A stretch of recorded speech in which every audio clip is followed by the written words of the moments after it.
So I did shots of Mojo and his mom on WrestleMania night, and guys, it was the best thing ever. And I got nothing. Whoopi gets nothing. Why be woken when you can always be broken? Nikki Gallows in a bathroom, totally awkward. Or totally iconic. We need Cody for president. Hey, every club needs a villain.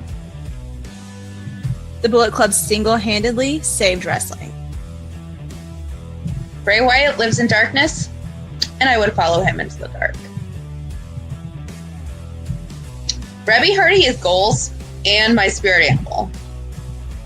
Yeah, and that's why you went running drunk down Berman Street screaming her name. We're iconic. Totally iconic. Nikki and Jennifer. We are the queens of the ring. Hi. Hi, guys. We are back. What a week. Yeah, well, actually, some of it's WWE related. Not really WWE television related, Yeah. but it's been an exciting week. Kind of. Drama filled. Yes. Lots of drama. Oh, gosh. Let me tell you. I gotta pull up the latest Enzo lyrics before I forget. That was what I was going to do. There's something I was going to do before we started this, and I couldn't remember what it was. It's the lyrics to Enzo's newest song. I'm telling you, I'm all over this Enzo shit, you guys. He's really getting on my nerves. Guys, every week that he has a song out, Jennifer will dissect said song. I will definitely. And we I will will definitely do it. trash the shit out of it. Oh my god! Because guess what? It's fun. What drives me crazy more than anything else is 50 Cent is back in this shit. Well, and let me tell you, you know how Enzo was like, I'm done with wrestling. Fuck wrestling. He has a wrestling appearance in like 2 weeks or something like that. Oh, of course he does, because he's broke. Yeah. He needs money. He ain't making no money off of this shit. He's got to pay for those lawyers somehow. Oh my god. I'm telling you guys, I'm done. Well, I'm not done. I love talking about it, but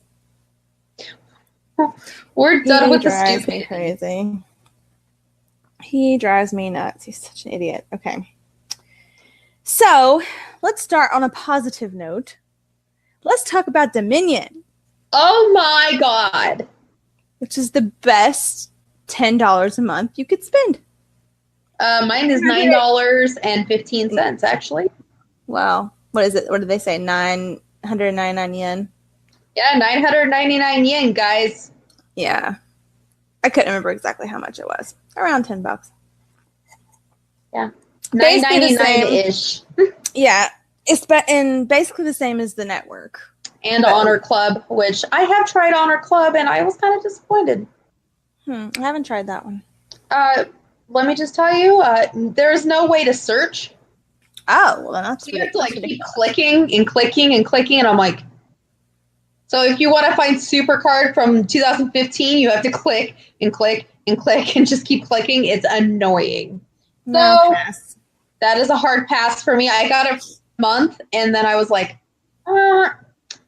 yeah. So maybe if they fix it, I would be happy to subscribe. But for now, I just have the network and New Japan. Yeah, have you had Progress, right? Or did you give up Progress? I gave up Progress because they're really slow about getting the episodes up. That was the one thing. Like, I got too many spoilers online. So it was kind of like, Plus, you know what? I kind of needed a break after our experience in New Orleans with a certain duo. Oh, yeah, that's true. Yeah, kind of need a break. Though I love everybody there, other than those two. I'm telling you. I don't know. You know who you are? Yeah. We don't need to rehash all that. But. Yeah, we saw pictures of them, and I was like, asshole. I know. We have a friend that we talk to a lot that loves him, and we just have to be. No offense, Kaylee. I'm sure if she listens to this, she's gonna be like, "Oh, they're talking bad," and I try to be positive about Tyler when we talk to her.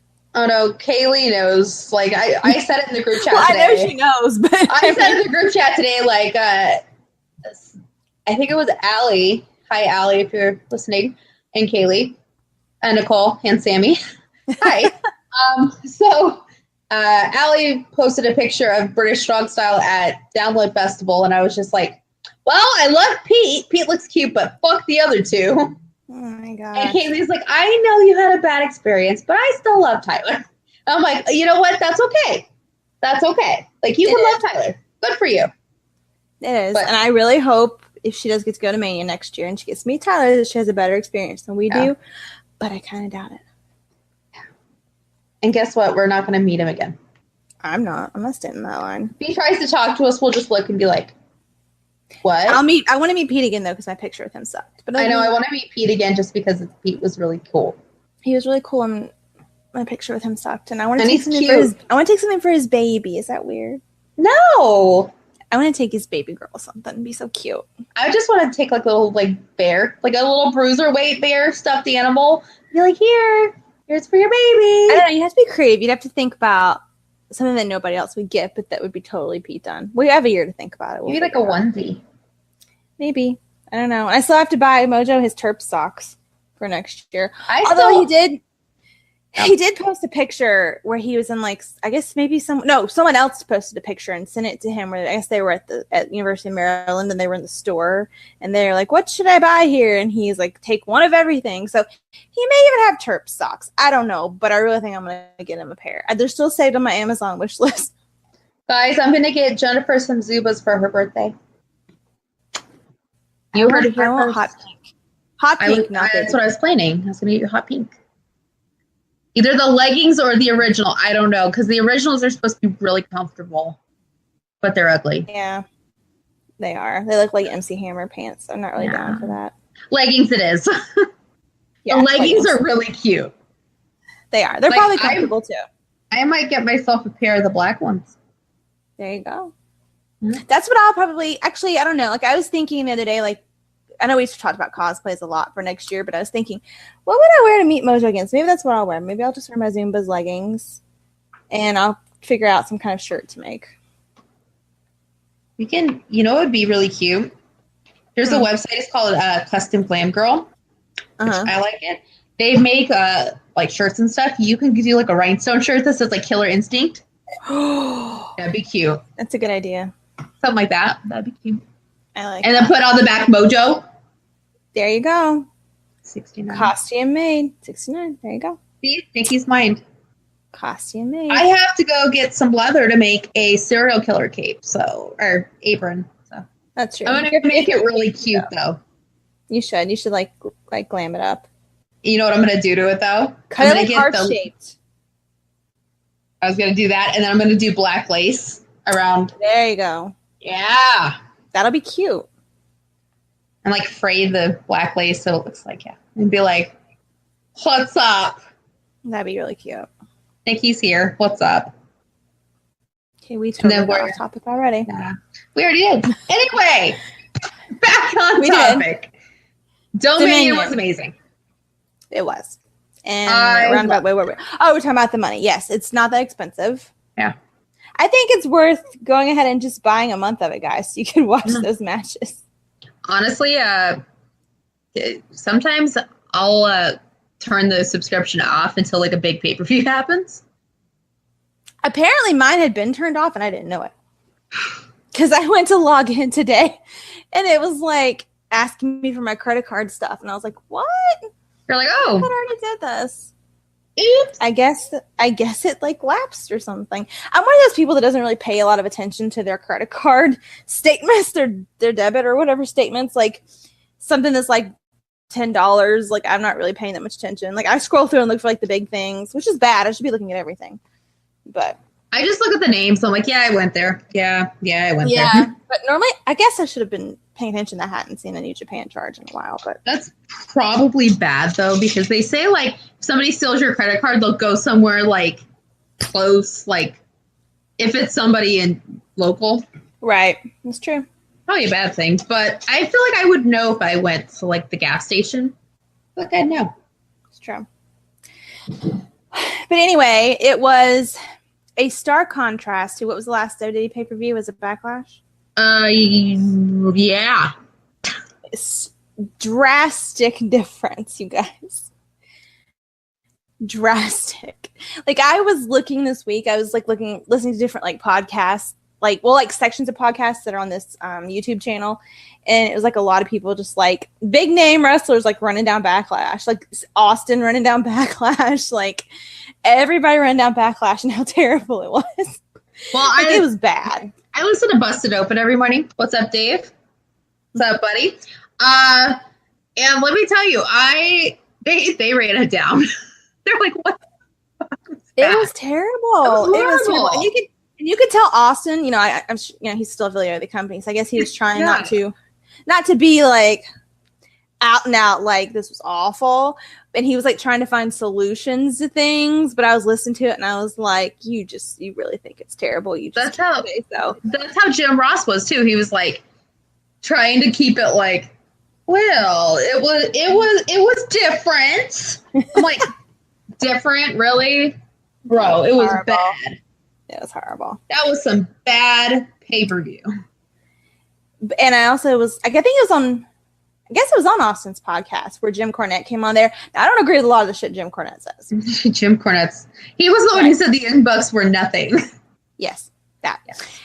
But he came, and I didn't really agree with this either. He came on, and there was discussion about how people got up and walked out during the Roman and Samoa Joe match. And, you know, Austin was like, well, you know, people just don't like Roman, and he, so badly he wanted to say something negative about Roman, and he just kept saying, the kid's a hard worker. That's what he kept saying. And he's like, he's trying really hard. BMA Cornette was like, well, they just need to make him like a complete out and out heel, and that would solve a lot of problems. And I'm like, no, because people love to hate good heels. They don't just straight up hate them. Like, people hate Roman. The only people that don't hate Roman, no offense, is women, some women and little kids, and I was some guys, but like guys with some kind of complex. I don't know. I'm serious. Like, I don't know. Guys with a complex. A lot of people who work for the WWE who are brainwashed to like brainwashed. There you go. People that are brainwashed by WWE. That have fallen into this sinkhole that is Vince McMahon's mind, and they're brainwashed. But I mean, like, I don't think that would help. No, I don't think that would help at all. Like I was like talking to people online, like, you know, I talk to people on Twitter and Tumblr or whatever, and there was like a suggestion about forming some kind of faction with him in it that's all like heels, and one of them was really interesting about. You know how one of the authors of Pain is Samoan? I can't remember which one. Yeah. And like forming some kind of like making it be like a bad like heel thing, but like a Samoan dynasty or something. And I heard something similar to that, and they were gonna have the Usos in it too. And I was like, no. The authors of Pain makes more sense though, because they're not on TV, because apparently they're saying right now, we don't have anything for them to do. Like, literally, they're saying that. Yeah. They brought them up, and now they have nothing for them to do. And so it's like, okay, well, and I can see how that might work, just because when Roman is with the Shield, people cheer for him. People like the whole power bomb shit. They like it. You know that they do. You know that they cheer for it when he's in the Shield. I know. I'm just laughing though. So I'm saying, why? I'm saying if they put him with somebody that people like, and even if he's like considered the leader of the group or whatever, if they put him with, and people love Authors of Pain, and people want to see Authors of Pain. So if you put him in, and they need somebody around because they lost their manager, they kicked him to the curb. So like doing something like that makes more sense than just turning him heel by himself, straight up heel by himself, because nobody's going to care if Roman's standing in the corner by himself being an asshole, because he already does that anyways. He does do that already. Except the only difference being now, like, they're not going to be like, he's the big dog. Right. Now they're just going to, now they're going to paint him to be the worst, most evil, most threatening. He's evil. Most threatening thing. You don't want to mess with him. Like Brock Lesnar. If you get in the ring, he's going to break your arm. Like, you know, it's just, even though he's only defended that title 10 times in 434 and a half days, and Kenny Omega and Okada wrestled a longer match 2 days ago than all of his title defenses in those 400 days. Yeah. Okay. Yeah. So I'm thinking that makes more sense to like combine him with somebody else that can help push him, basically. You know what I think? In my opinion, he needs to go away. Well, that's would be that. No. Just hear me out here. Obviously, this is not working. Obviously. So, put him in a feud with Braun or Brock. I've been in one with Braun. But I get what you're saying. You want somebody to hurt him. I get what you're saying. Yes. He's got to find a way out. You can't just be like, Elias is sending him out for months. Well, I wouldn't say Braun or Brock. Maybe Brock, because Brock beat the shit out of him at WrestleMania and bleeding all over the place. So I would go Brock. Go Brock. So you know what? There you go. So we'll say, sadly, at SummerSlam, because this is the rumor, guys, is it's going to be Roman and Brock again. Yeah, they changed Seth. Now Seth's not in the names anymore. Yeah. So have Brock beat the living shit out of him. Which he'll gladly do. Yeah, which he'll do, obviously. Especially if he doesn't renew his contract after that. Just let him beat the shit out of him. Yeah. And Roman does the same thing he did at WrestleMania. He's stumbling. He's bleeding everywhere. I actually felt bad for him. He's selling the shit out of this. Like, the paramedics are running down. Like, make it a fucking scene. He can sell. He can sell being hurt. Oh, yeah. He can sell that all along. And then you know what? Even better, in the back, she'll like Seth just being like, oh my God. Like, Dean will be back by then. Dean will be upset. Yeah. Like, show people like, oh my God, he's really hurt. This is crazy. How could anybody hurt Roman? Oh my God. And you know what? The Roman gets in the ambulance and goes away. Mm-hmm. So he goes away, and then it's announced that he has a serious concussion. He's got neck problems. He's going to be gone for a couple months. Right. So keep him off TV for 3 months. And have people miss him. Miss booing him? Miss booing him. Okay. Because they'll just go to Raw and they'll be like, well, this show sucks. I can't boo Roman. Can't boo Cena. He's not here. Cena's not here. Like, what the fuck am I going to do? Sit here and chant CM Punk? Like, have people miss him. Have people miss him. And while he's gone, have Dean and Seth run shit. And Finn. And all of them. And Drew McIntyre. Braun. Yeah. Have all of those guys. Have Seth beat Brock. In Roman's honor. In Roman's honor. Mm-hmm. And take that title. And Brock walks away. Which he'll probably do. Yeah. So, or, if we're just going to go giggles in fantasy world, have Asuka beat Brock and take that Universal title. And, we'll just have Asuka be the champion. Okay, damn good and well, if they're going to pick a woman, they're going to have Rousey do it. They will. They were talking the other day about how, they're making Corey and all of them say biggest women's championship match in history. That is such fucking bullshit. Hey, can Ronda do a Uranagi? I bet she doesn't even know what that is. She'd be like, what? Yeah, I know. Where's Kurt to help me through this match? I don't know what I'm doing. Oh my God. Hold on, let me put on some more black eye makeup so I look like a raccoon. Hey, I like black eye makeup. Okay, there's a difference between wearing black eye makeup. Hello, I wear black eye makeup. And looking like a raccoon. Like, having it from your eyebrow all the way, like, that's true. Under, that's how she has it. Where you don't know how to blend. Like, there's no blending. It's just black. Like, no, there's nothing else. And I'm like, harsh lines. Yeah. And then they do the same with Shayna Baszler, so she looks like a foot. She really does look like a foot. Like, oh, Lord. So, I hate Shayna Baszler. I fucking hate Shayna Baszler, but I can at least say that she can at least wrestle better than Roomba. True. She at least went to NXT and, is learning. And is going the way that she should have gone. I feel like Roomba should have went to NXT. Oh, that would have never happened, and No, but I feel like if she really wanted to be a wrestler and not have handouts. Oh yeah, but no. Okay, so how do they bring Roman back then? Okay, so 3 months pass. So let's see, we're in September, October. Survivor Series. Mm-hmm. I had to do the math here.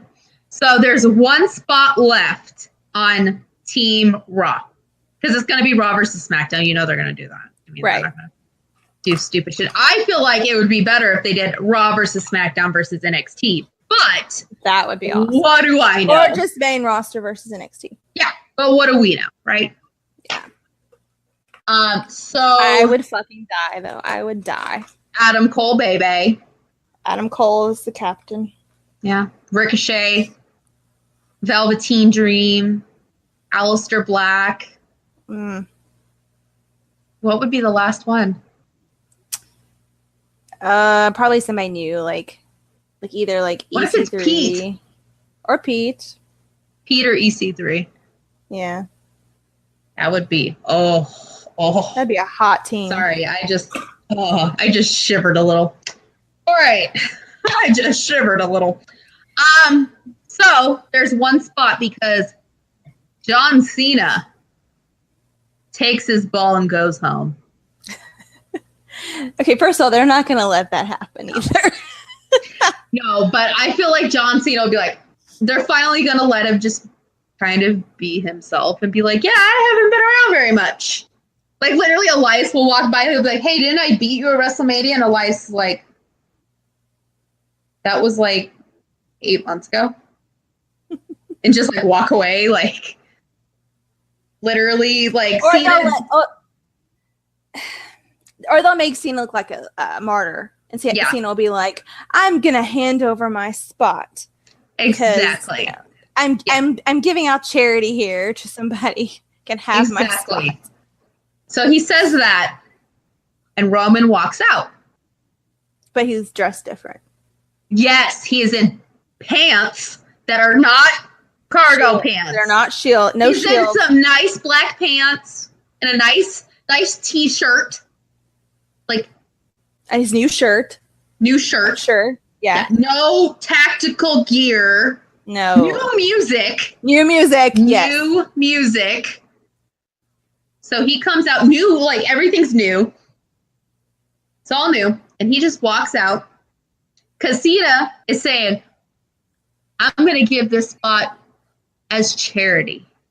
This is charity. And Roman looks at him and says, I don't need your goddamn charity.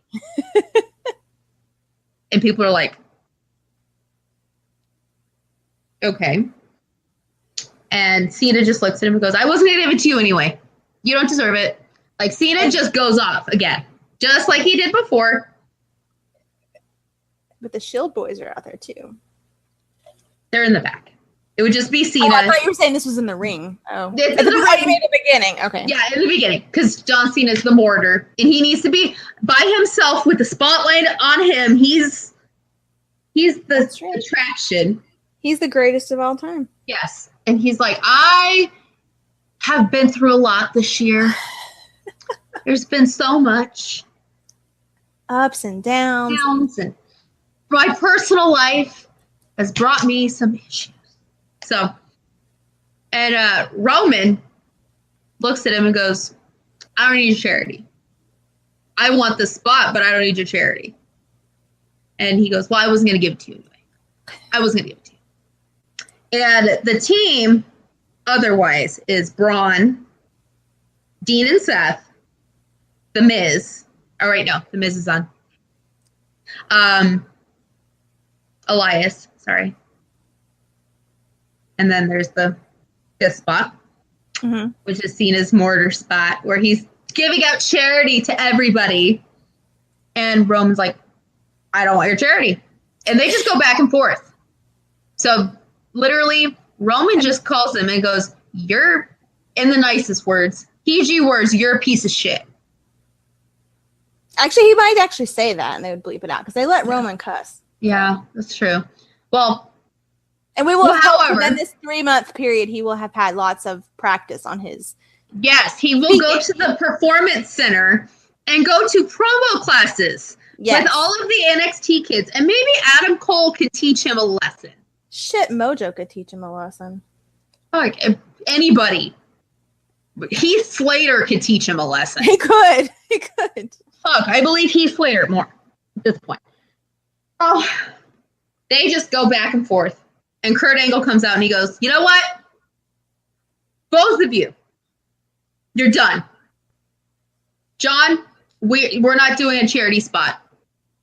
You're either in the match or I'll find a replacement. And Roman's like, I want the spot. And this is on Raw, by the way, guys. It's on Raw. The Raw before Survivor Series. Oh, I thought you meant that's Survivor Series. I'm totally confused. Okay. No, this is the Raw before. I forgot to mention that. So, Kurt's like, we're going to have a match for the last spot.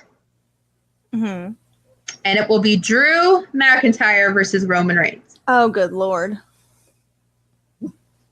Okay. So everybody's like, face versus heel, that works. So, in the match, we have Drew looking daddy. Very, very good. Without Dolph by this time. No Dolph. God. Dolph is gone. I still don't understand that. Yeah, Dolph is gone. No Dolph. But it's just Drew. And Roman comes out and he has a microphone in his hand. And the fans booing. The fans instantly are like, oh, Jesus Christ, here we go. And Roman looks around like he does.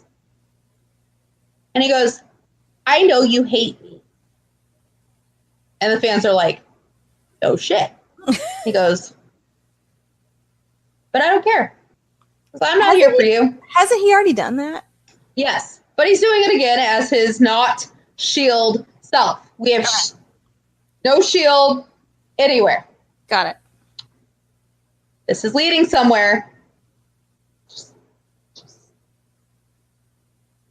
Just hold tight. Okay. I'm holding. You would not do good in old school booking. You would just be like, where is the finish? No, I'm not. I'm just trying to figure out where you're going with this. Just wait. So he does this, and Drew's standing in the ring like, oh, Jesus Christ. Like, and you can tell, like, the camera's on Drew, and he's just like, why are you talking? Why are you talking? Like, Drew doesn't get it. And he goes, I want this spot. And Drew's just like, okay, like, come on, get in the ring. He goes, I didn't come alone. And everybody's like, oh, the Shield. It's not the Shield. It is the Authors of Pain. There you go. Yes. So they come out and they destroy Drew. Sorry, Drew, we love you, but this is going somewhere. And Roman just stands there, just with his arms crossed. And he's just like, oops, whatever. Sorry. Whatever. And he gets in the ring and pins Drew right after. And they're like, no, that doesn't count. Like, no. That's not how this works. And the fans are like, what the fuck, man? And he goes, and he actually says, you know what, Vince McMahon, get him out here. Get him out here. And the fans are like, what the fuck is he doing? And he's like, get him out here. And Authors of Pain are behind him. And Vince walks out because we're going to make this feel real, guys. Realism. Let's not pretend that Roman is hated by the Authority at this point. And Vince is standing there and he just kind of looks and he smiles. And Kurt walks out and he goes, no. This is not how this works. No. He is not allowed in the Survivor Series match. No. Let me guess. And Vince has that smirk on his face. And Vince just looks and he goes, Roman's the 5th spot. So Roman's in the match. And backstage, Dean and Seth are like, the fuck?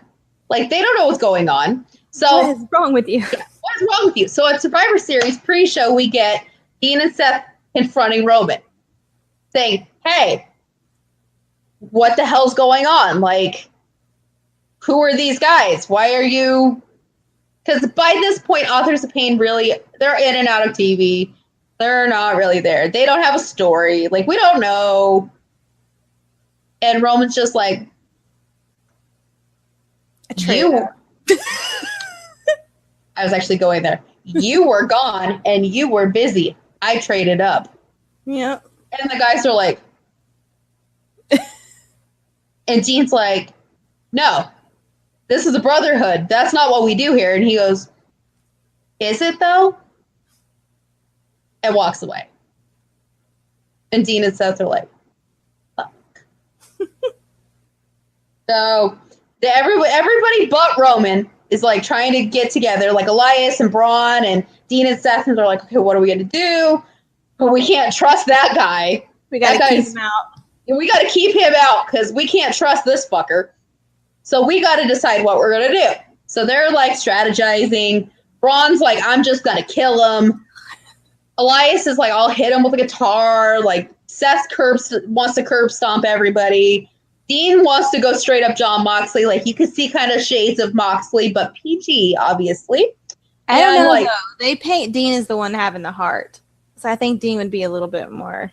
Dean's hurt. Yeah, like a little bit more like trying to get through to himself. You can tell he's conflicted. Very conflicted right now because he loves Roman. But you know what? He's kind of pissed off right now because Roman basically said, you were gone. It's not like Dean chose to leave. Basically saying you're not good enough to be my brother. Basically, yeah. So he's like really conflicted. Right. So you can tell he's conflicted. He's like, oh shit, what am I going to do? Seth's just like, we're going to curb stomp him. Fuck him. Like, Seth's done at that point. He's like, you know what? Why did we trust him? And Dean's like, you're one to talk. I'm the only one here who's never betrayed us. Yeah, I'm the only loyal person here. Just me and your dog, Kevin. So and Blue. And Blue. Oh, God, Blue's so cute. And Renee's back there, and she's like, can I get a word? And Dean's like, she's like, a word? You want a word? And she's like, trying not to laugh because, they're married. And he's like, he betrayed us. And Seth's like, we're going to end him. So all the fans are like, hot damn, there's going to be like anarchy. There's going to be. And then you get Team SmackDown where it's like AJ, The Miz, Shinsuke, Daniel Bryan, if he's still there. He might go to the Indies, who knows, and Samoa Joe. And they're all, surprisingly, even though they're like a mix of heel and faces, working together. Because they're like, this thing's going to fall apart. And The Miz is in the middle like, Roman, he cannot talk on the mic. He is not as good as us. We are the best. Like, The Miz is out there hyping the team. He's like, the Shield, one of the greatest factions in the history of this company, is split apart. They're broken. Apart. They're broken. And Matt just walks by. Wonderful! And they're like, Samoa Joe's like, get out of here. So Joe's just like, I'm going to kill him. I'm going to kill him this time. And Daniel Bryan's like, I don't know about killing him. Like, you just have everybody else like, we're going to kill him. And Daniel Bryan's like, well, it's not. Yeah. He's like the dean of that team. He's like, I don't know about that. So SmackDown's actually very cohesive at this point, which is very strange. They need to be cohesive with something. I mean, they do. Like right now, they just have a common hate for Raw. They do. They're just like, I fucking hate Raw. Fuck them. So then the match comes, and Roman comes out last with the Authors of Pain. Surprise, surprise. Is anybody surprised? No. Not really. But this team already has a Titantron. What are they called? Samoan Dynasty. Bingo. Bingo. But here's the other thing is, and I just thought about this, which would add to this. You have Roman go up to the Usos and say, "Are you in?" And the Usos just look at him for a minute and they go, "Sorry, Us," and walk away. Because guess what? They want nothing to do with this. And if we've learned when the Usos are with Roman, just no. Just no. So we don't want that to happen. So they're saying no. Plus they're on a different show. So they're like, no, we don't want, no. We want nothing of this. Like, don't pull us into this. And Naomi's with him and she's like, bitch. She just kind of looks at him like, no. So Roman's out there with Authors of Pain, and the Authors of Pain are eyeing every single person. Not just Raw, but SmackDown. Like, they're sitting there and they're talking and they're like pointing to people, and Samoa Joe's looking at him like, I'm gonna fucking murder them. Like, Samoa Joe literally is like, how am I gonna murder all three of them? I'm gonna do it. Somehow I'm gonna do it. And the Miz is just like, you may have changed your clothes, but you look like shit still. So they're in the ring, and all Raw, like, Roman's trying to get in the match the whole time. He's just trying, and nobody tags him in. Like, Braun tags in Seth. Dean tags in Elias. Dean asks if Elias can play Pearl Jam. Like, and the match is good. The match is actually really good. Really good, actually. So finally, Roman just jumps in. And he's standing in the ring, and everybody's kind of laid out. So you got, like, people on the outside, you got everybody out. And he's standing above everybody. He's looking around. And he has a new finisher. No more spear, no more Superman punch. Because that's not believable. He's been training in all areas of this Full Sail. Yes, like, we are trying to erase that shit. He's a new person. He's a new man. So he does a single power bomb, and there's some creative name, whatever creative name they come up with, on the Miz. And then Authors of Pain hop in, and they triple power bomb Dean. Uh-oh. Just like the Shield. And while they're doing it, Seth is trying to crawl in the ring, and he sees it. So Seth is like trying to. He's crawling. He's reaching. He's trying, guys. Like, the man is trying. But he sees it happen. And instantly, something snaps in Seth.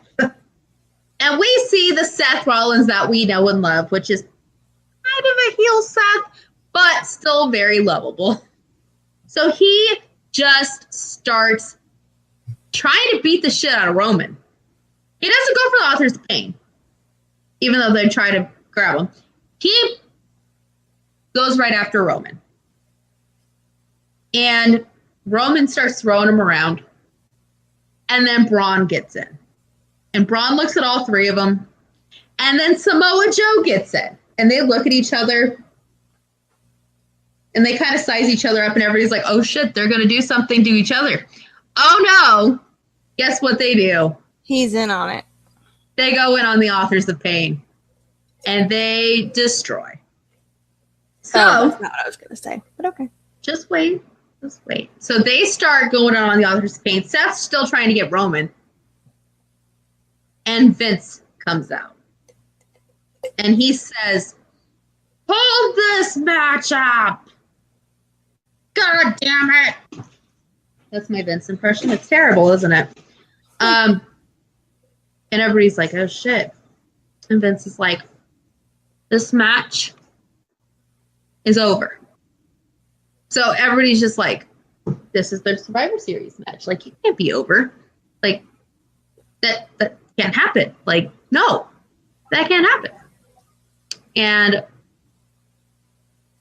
Vince just looks at Roman. He goes, Roman Reigns is the true survivor of this match, and then just walks away. So do you see what we're getting here? Mm-hmm. We're getting reality. Mm-hmm. Which, by the way, WWE reality doesn't mean you have to go back to the Attitude Era. Just saying. Like, really. You don't have to see boobs to have reality. Plus, that would make it real salty because everybody's like, oh shit. So then on the next Raw, you'd have Stephanie just be like, Dad, what the fuck? Like, why are, like, she doesn't understand. Because she thinks Roman is a B+ player.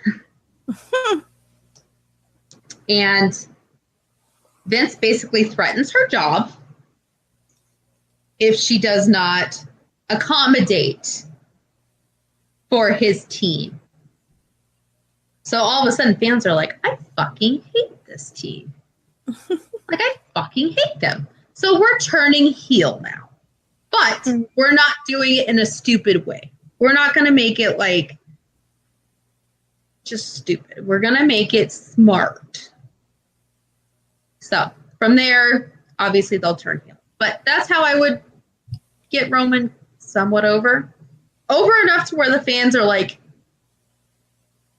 he's actually a decent heel. Right. Which I think they need to do. Because he's really not a good face. At all. Nope, he's not. And if Daniel Bryan's not there, I really hope Daniel Bryan is all in. And if not, he's at all in too. I just want Daniel Bryan to have a nice life. Have a good time. Everything he ever hoped for, you know. The good things. He deserves it. But back to Dominion. Kenny freaking Omega is our new IWGP Heavyweight Champion. It was pretty awesome. Guys, oh my God. I screamed. I about cried. It was great. That match was incredible. Like, The ending was very emotional. It was very emotional. Mm-hmm. It was very emotional. I'm glad he did it. Like, I knew he could do it, but I was like, And then he did it. So exciting. Love me some Kenny Omega. And I feel like, no offense to Okada, because I think Okada is amazing too. Even though he probably hates Jennifer. Oh, well. Oh, well. But he wouldn't be the first wrestler that hates me, so it's okay. Right? Me either. Yeah. Zack Ryder. Looking at you. Well, we all know mine, but we can't talk about him, so. Well, not we all. Me and you know. Yeah. Yep. But Okada's amazing.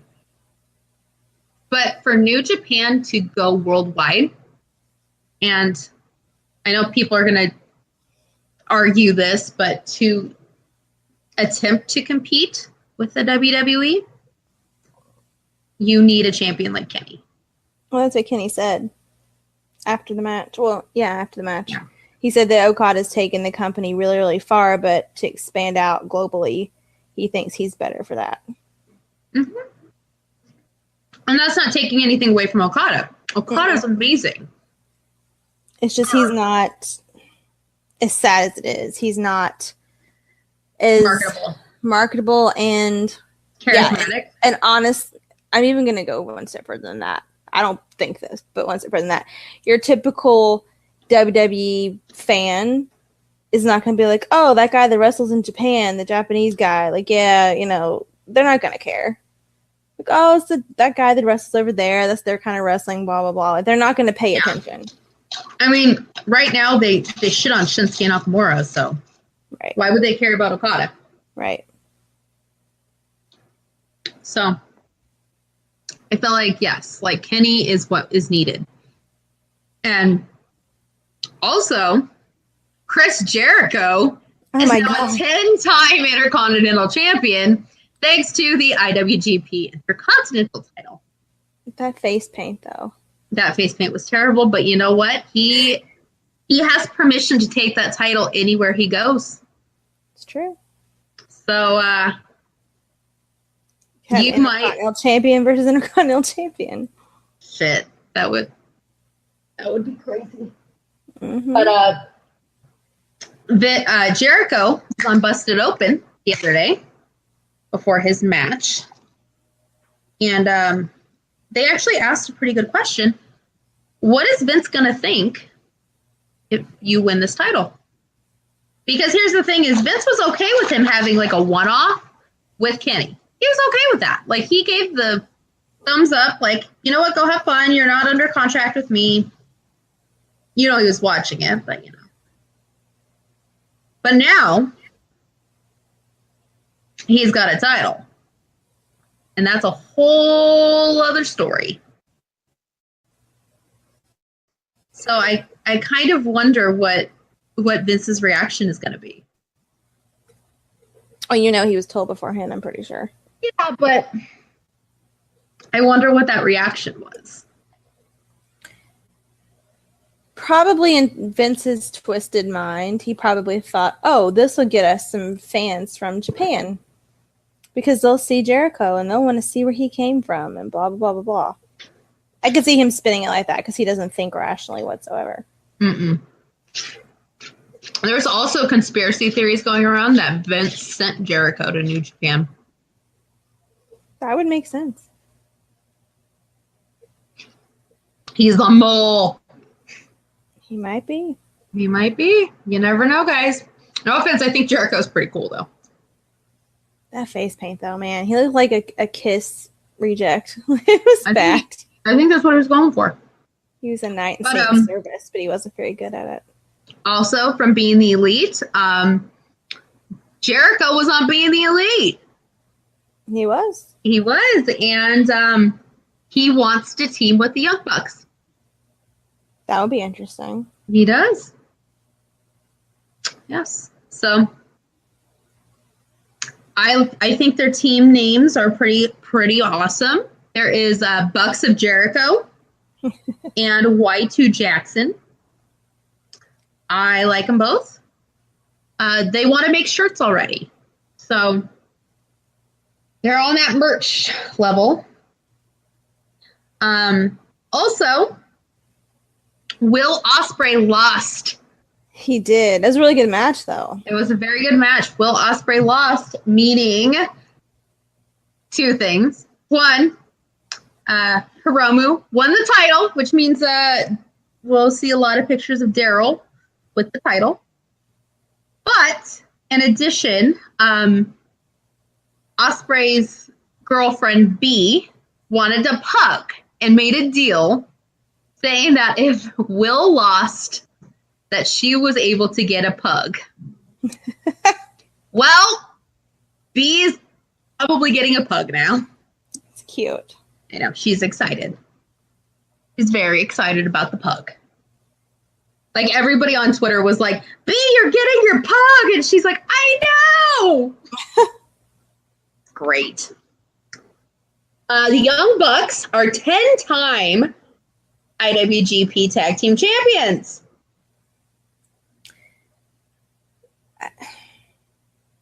It's great, but I just feel like at this point, I don't know. I just feel like the Bucks don't have anywhere else to go or to do. Like, I feel like they can keep being champs. Yeah, that's great, but I just feel like, well, maybe with this new Golden Elite thing, maybe that will change things around. But I just feel like at this point, they're just kind of, they've done everything they can do kind of thing.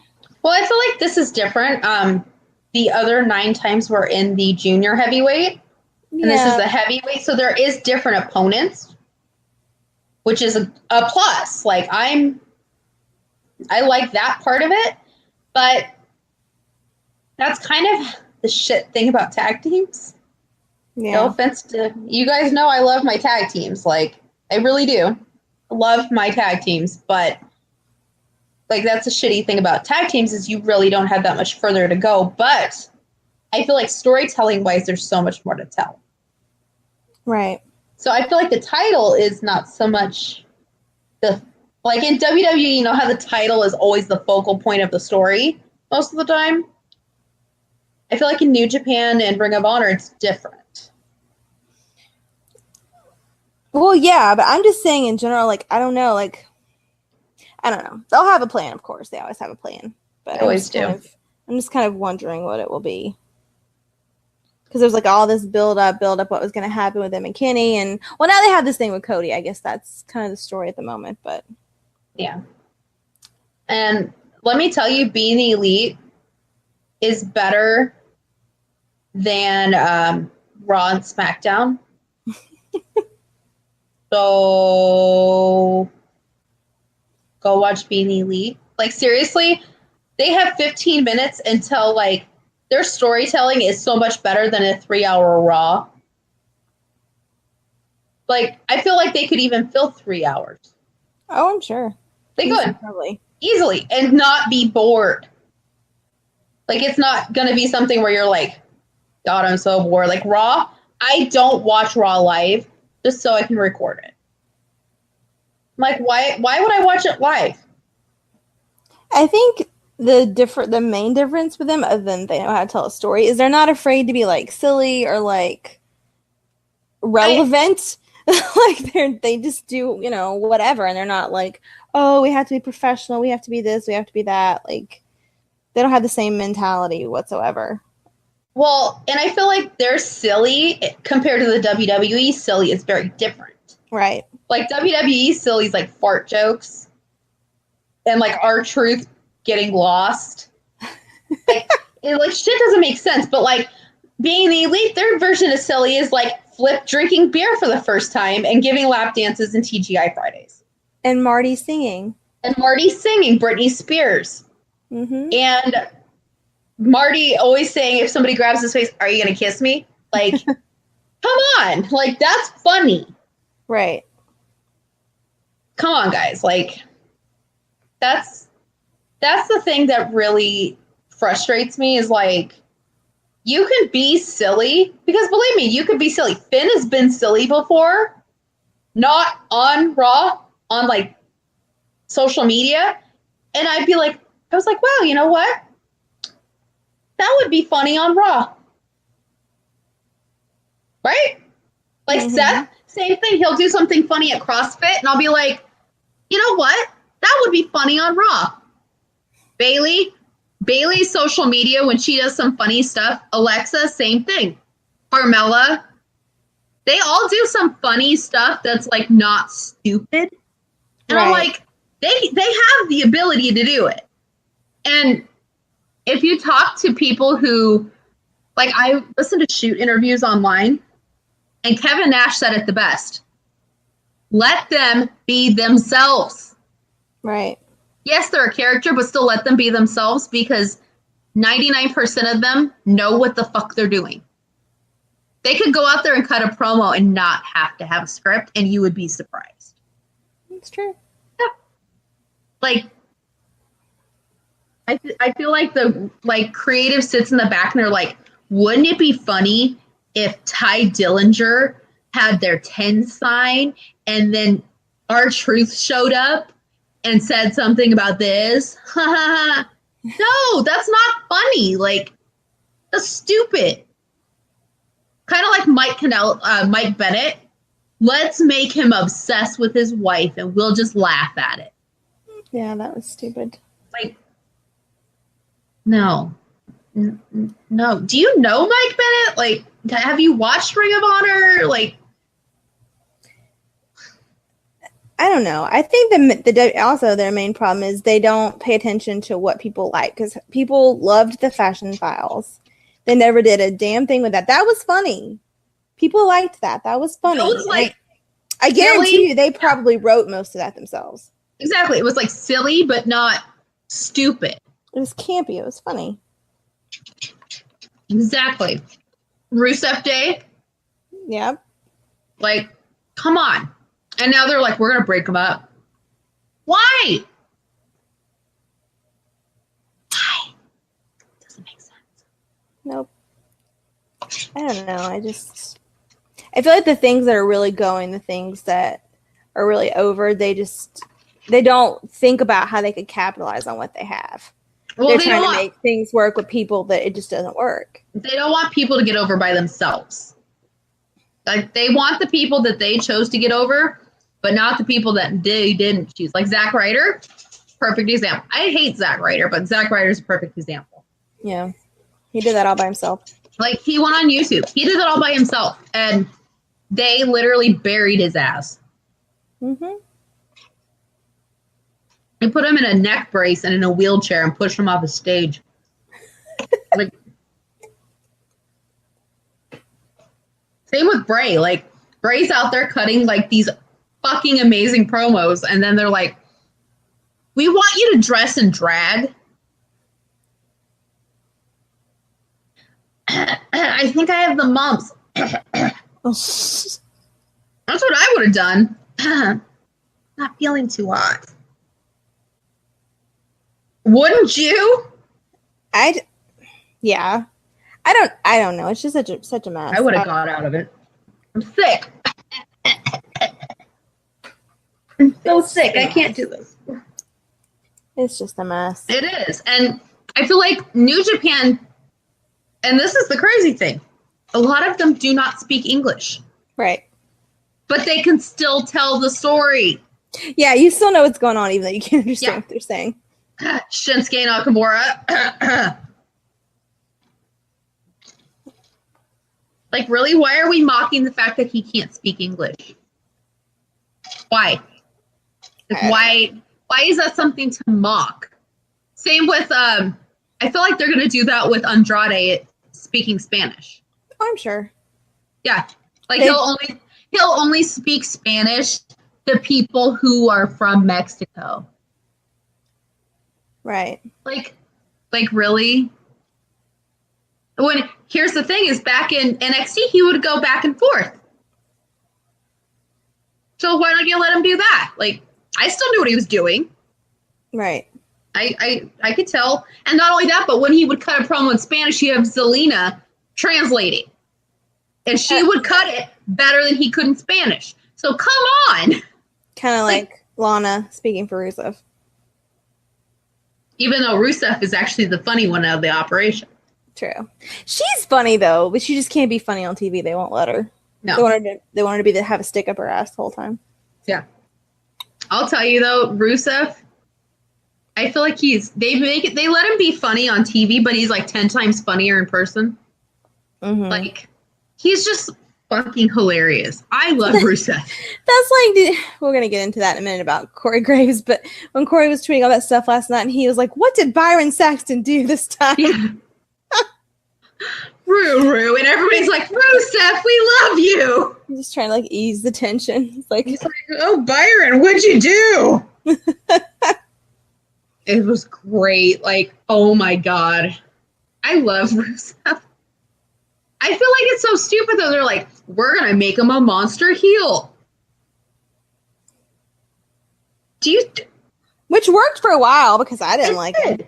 It did. Like when him and Lana was wearing those pantsuits or like those like suit jacket things, and she's like walking out. She's like speaking in Russian and everything, and like Vladimir Putin. Yeah, like that. I hated Rusev, but then like I watched Total Divas with him on it, and he was funny. And then they finally let him start being himself, which is like what they need to do with everybody. And then I fell in love with Rusev and thought he was great. And then they added Aiden, and we hated Aiden. Oh, yeah. We called him Picasso Pants. We said he needed to be released. Yeah. But guess what? Now we love Aiden. Yeah. Because guess what? He can be himself. Mm-hmm. Who knew? They wrote their own storyline, basically. He writes his own raps every week. True. He's on Instagram. He rapped the Usos theme song. He did a remix. He did. All by himself. I'm like, yeah, you see that there? But you know what? No, we're not going to have Rusev Day. We're just going to break that up. Even though it sells merch. Right? I don't understand any of it. I don't. You know why? Because Rusev and Aiden got it over on their own. Same with Fashion Files.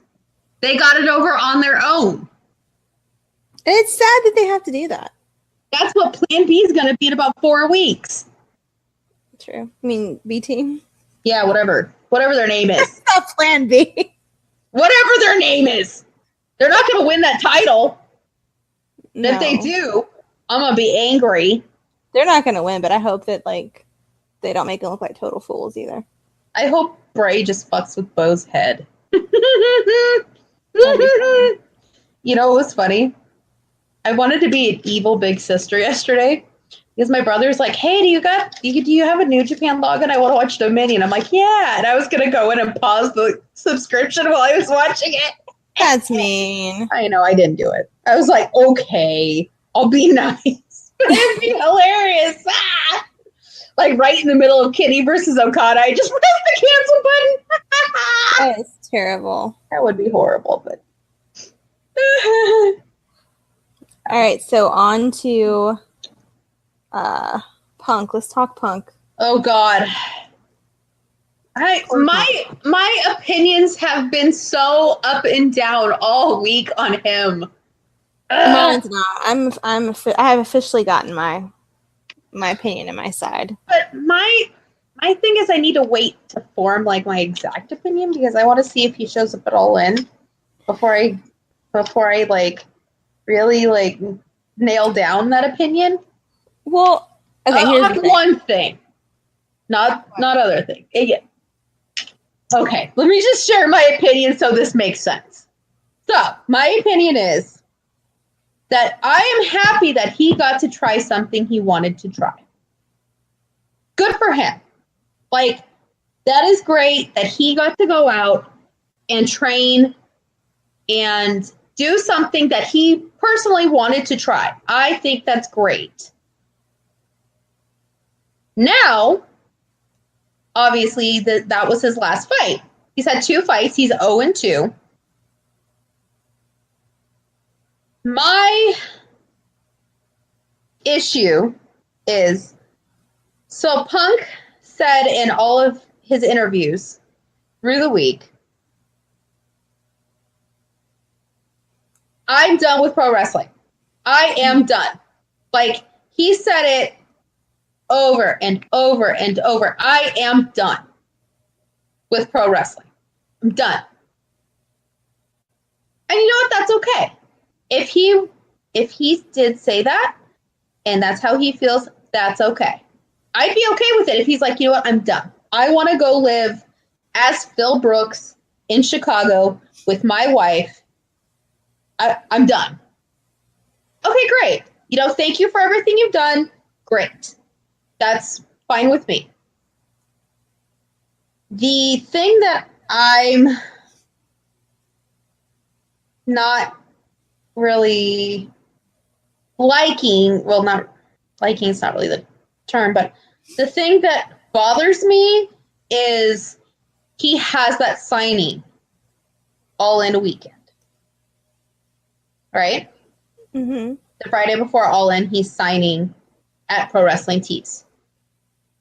Now, if you're saying that you are done with pro wrestling, like you're done, you want to go be a person in Chicago who does his own thing, and you're done. You want nothing to do with wrestling. You can't watch wrestling. It nauseates you to even look at it. Why are you going to Pro Wrestling Tees to do a signing? I don't think I don't see it that way. I think when he says I'm done, he means he knows that all these people want him to come back and wrestle. He knows that that's what everybody wants. I mean, every arena you go to, people chant CM Punk, blah, blah, blah. He just got over this court case. Because before the court case, and he had been asked, he's like, well, never say never. I don't know. You know, like there was like interviews I read where he was like, I don't know. You know, I'm not right now, but who knows. And after this court case, he's went through all this shit. And he said he found out stuff during the case he didn't even know. And everything. Like, I think at this point, yeah, he's saying he's done, but I don't take that to mean that he can't show up and sign autographs because he has fans. I just think of it as this industry has WWE has screwed him over so bad that it's like it's made him not want to go back to something that he really loved. I don't think it's, oh, I'm done. I don't want to identify myself as CM Punk. Like, I don't think that's what it is. But that's kind of the impression that I got from it was he's like, I'm done with that part of my life. So if you're done with that part of your life, why are you going back to that part of your life, which is at Pro Wrestling Tees? If you want to have a signing for your fans, go have it somewhere else. Who's going to take him and do a signing? He hasn't written a book. He hasn't. The only other thing he's done is MMA, and MMA is not going to want him anywhere. Well, so who's done with MMA now? Exactly. So who's going to take him for a signing? A lot of indie people love, they still respect him. Cole Cabana, they still respect him and associate with him. And I can see, I don't know. Him and Cole aren't friends anymore, though. But I'm just saying, those types of people that, they respect him for what he did. My thing is, I feel like it's sort of you're saying one thing and then doing another. I don't know if he's truly done. Like, I feel like, and it may not even be wrestling. He may not show up to wrestle, but I feel like he could show up at All In. He could, and if he did, then it was all a big work. Exactly. That's why part of me is like, is it a work? And he's just saying, oh no, I'm done. That way people aren't like, I'm just going to All In just to see CM Punk. I don't know. Because that's what some people were saying was, right, I'm buying tickets for All In just so in case Punk shows up. And it didn't help that it was somehow leaked that he was at that press conference with the Bucks and Cody. I don't know. I feel like him associating himself with that, I don't know, I feel like it's different. I get that he said I'm done with wrestling, but I just think it's different. I think he's just so fucking salty and upset that, what was done to him.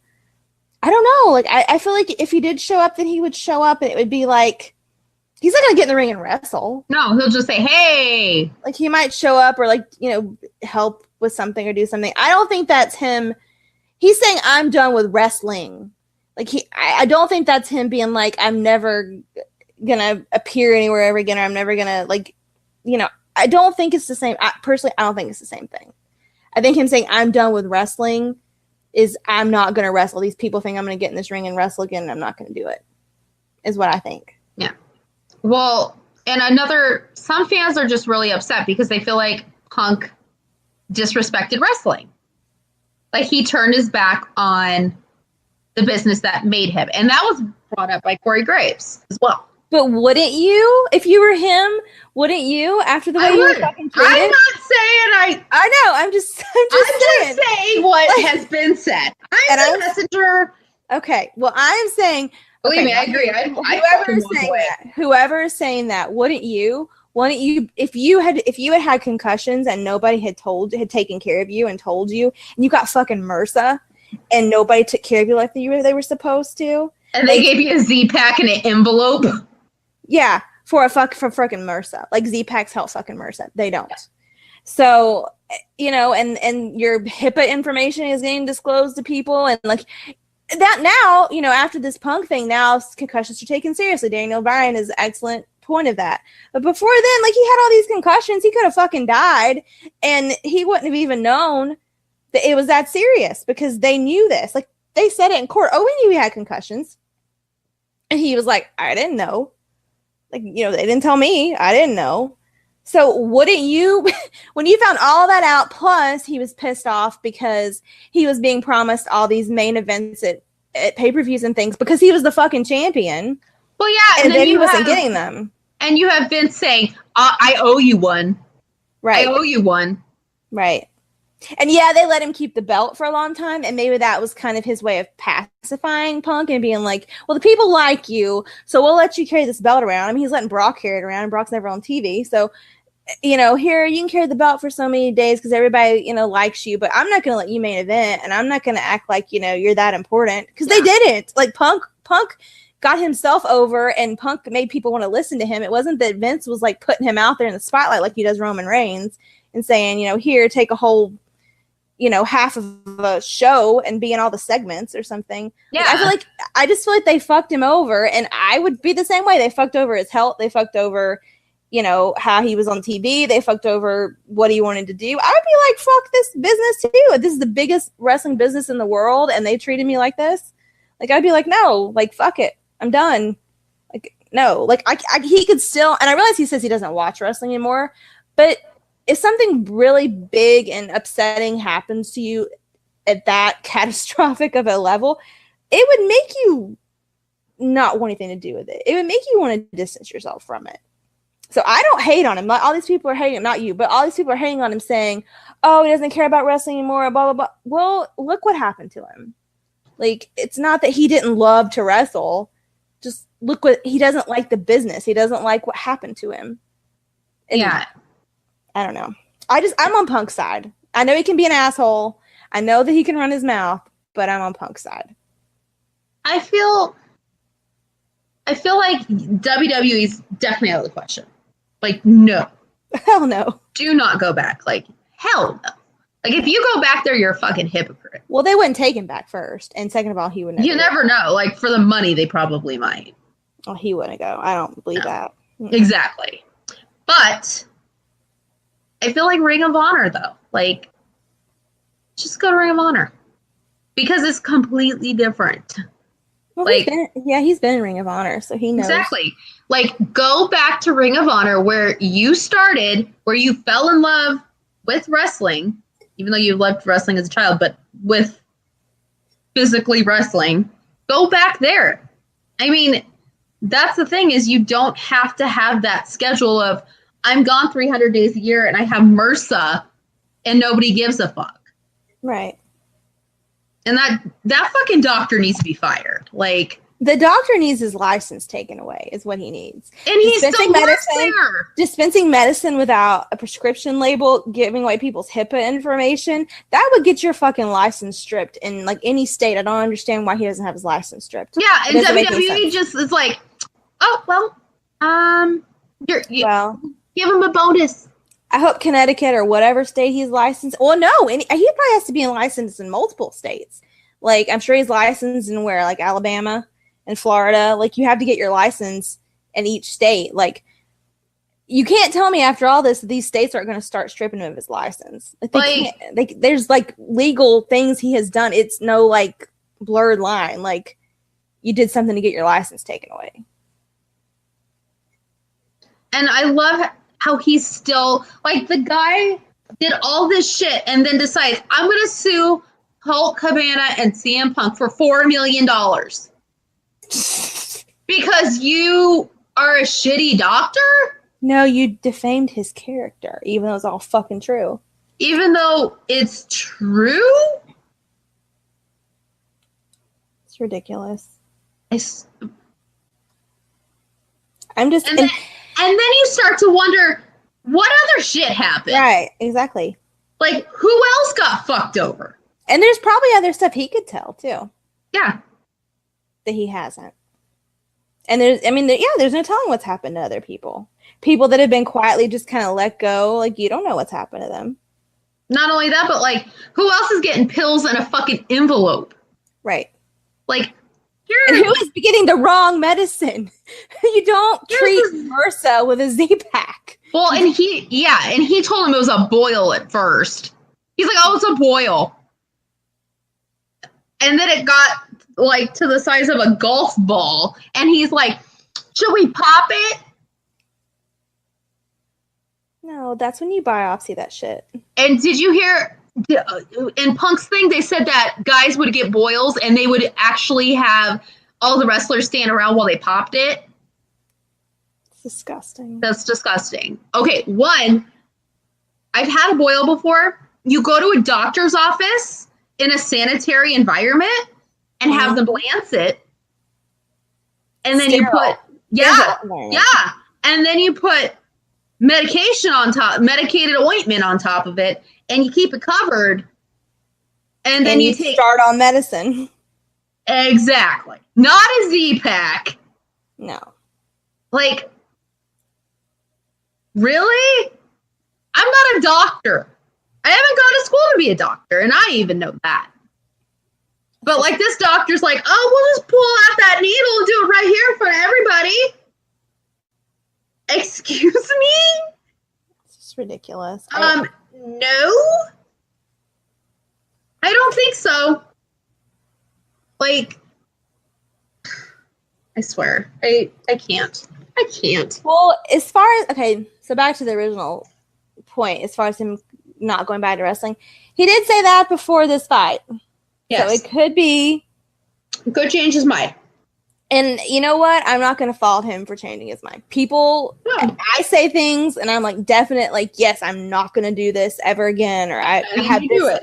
or I have this decision and I'm never going to change my mind on this. And then, yeah, and then you change your mind and do it. So I'm not going to be like, if he comes back and says, say if he shows up at All In and he actually like wrestles or something. I'll be happy. Yeah, does some kind of physical thing. And then he does the interview and he'll be like, well, you know, and give whatever reason it is why he changed his mind. I gotta talk to Cody and yeah, I'm not gonna be like, we don't fucking want you to wrestle because you said you were done with wrestling. He didn't shit on wrestling. He didn't say wrestling's stupid. He didn't say, you know, anything negative toward wrestling. He was just like, I'm done with wrestling. And I think people just think him saying that it's like, fuck wrestling. You know, I don't like it. You know, it's stupid. You know, I'm above that, whatever, you know? And I think people are taking it the wrong way. And that's not what he's saying. The other thing I was thinking of is MMA fans hate wrestling. Mm-hmm. They really do. So like what do you want to put out? Yeah. What do you want to bet he said that just so MMA fans accepted him? He could. Or MMA may have told him to say it. UFC, you mean? Yeah. UFC could have told him to say it. I mean, you never know. I mean, they do that, and then the same night that Punk loses, they announce that Ronda Rousey is going to be in the UFC Hall of Fame. Are we going to talk about how she's transphobic when she goes into the Hall of Fame? We can. No, I meant are they. They won't, no. Mm-hmm. Like, everybody, it makes me laugh, though, because people are like, everybody's saying that Punk should be forgiven, and he's having the best time of his life right now and all this. And then they're saying that Ronda Rousey is bullshit and all this. And I'm like, because she is. She's a bad person. Like, Punk is an asshole, but he at least has morals. Surprisingly. And he owns up to being an asshole. Yeah. He's the first to admit it. Yeah. Like, he doesn't go on TV and play nice for Vince. Yeah, and then decide to be fucking transphobic to people. You know? I don't know. But if he shows up at All In, I'll be excited. If he doesn't, that's his decision. I don't know. I just feel bad. We'll segue into Corey Graves. I just feel bad that there he was. He did much better this time. He did. He lasted longer than he did the first match. Yep. And then he's still going to the hospital, like, got the shit beat out of him. And then here comes his former friend, Corey Graves, on Twitter, just, like, fucking going off. Like, yeah. Just, like, tweet, like, 3 or 4 tweets in a row about what a shitty person Punk is and blah, blah, blah, blah, blah. How he's a bad friend. Yeah. Let me see if I can find the first thing he said.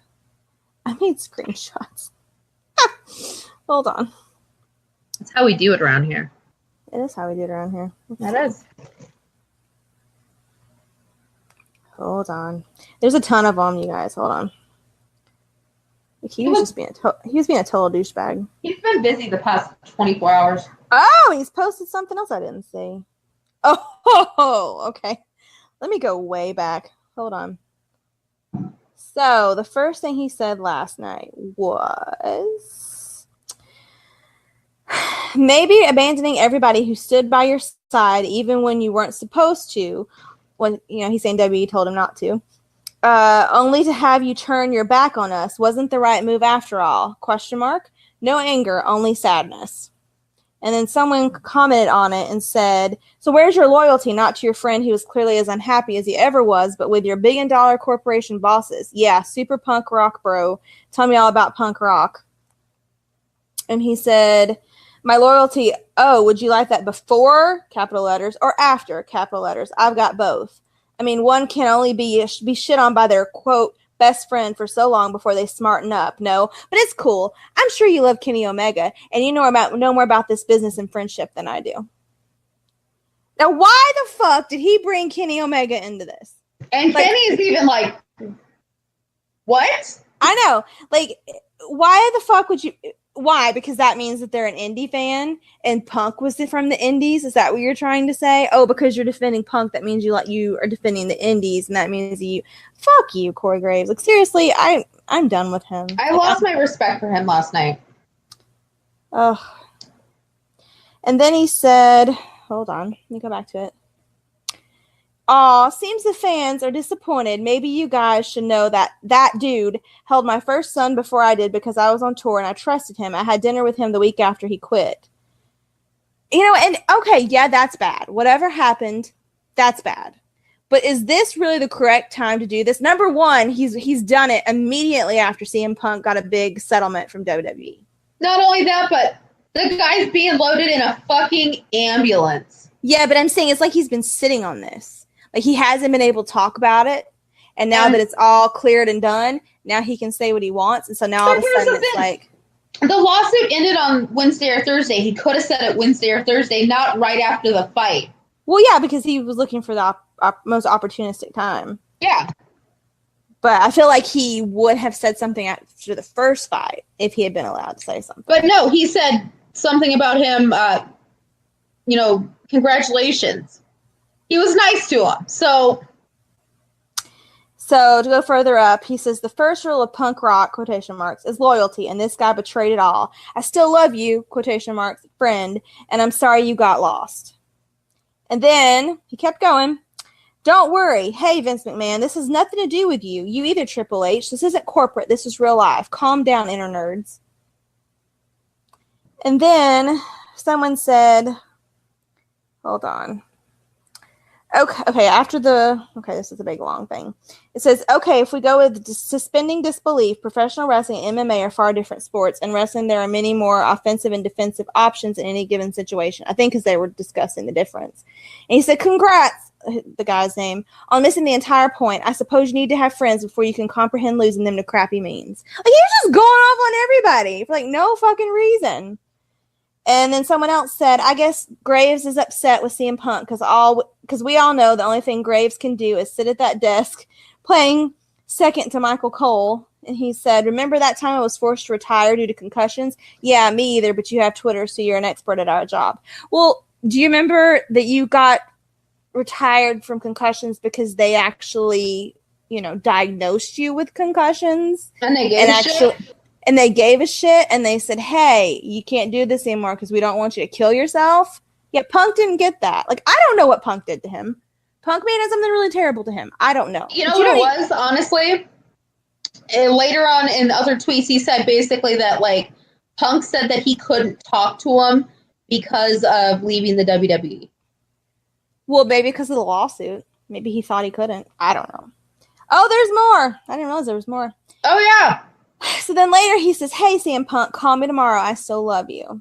And then he said, oh, and sorry, Kenny Omega, for dropping your name in negative manner. You're rad. Congrats on your new hardware. Kissy face. Kissy emoji. So then he, let's see. Hold on. Let me get into this. He retweets an article someone wrote where they, I guess, had asked him why he did that shit. And he says, hold on. Oh, no, it's just showing like, oh, well, to be honest, I'd never heard of I'd heard about through the grapevine that Punk was offered several of his friends an ultimatum to leave WWE or lose him as a friend. We asked Graves, and he said it was the first he'd heard of such a claim and offered up his experience. Well, to be honest, I never heard or been given that ultimatum. It kind of shocked me when I texted him about grabbing dinner because we were in Chicago, and he told me he no longer had any interest in being friends with me or anybody else related to WWE. After a tweet has surfaced from September 2016, when Graves posted in respect of Punk after his UFC match, yeah, you're right, nothing but respect. I respected his drive and him doing his own thing. He sent me the text shortly before his first fight. Part of me just thought he was in the zone, and I didn't take offense. I texted him the day of his first fight, something along the lines of, I know life is nuts. I still love you. Good luck. Probably not verbatim, but you get the idea. What really set me off was this week when he essentially disowned the business that made him. Yes, he disowned it because they treated him like shit. Seriously? Do you really want somebody to come back after they got MRSA and could have died? Or would you want this to have happened to you, your concussions, and you gotten paralyzed?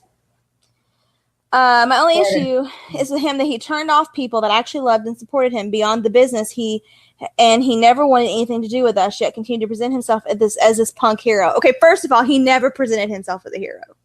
No. I have never seen Punk present himself as a hero on social media. Ever. Like, people would ask him about wrestling, and he would be like, yeah, no, I'm, no, like, whatever. Or he would just, like, ignore it. Like, he's never presented himself. Or he'd just be like, I don't watch it. Yeah. Like, what?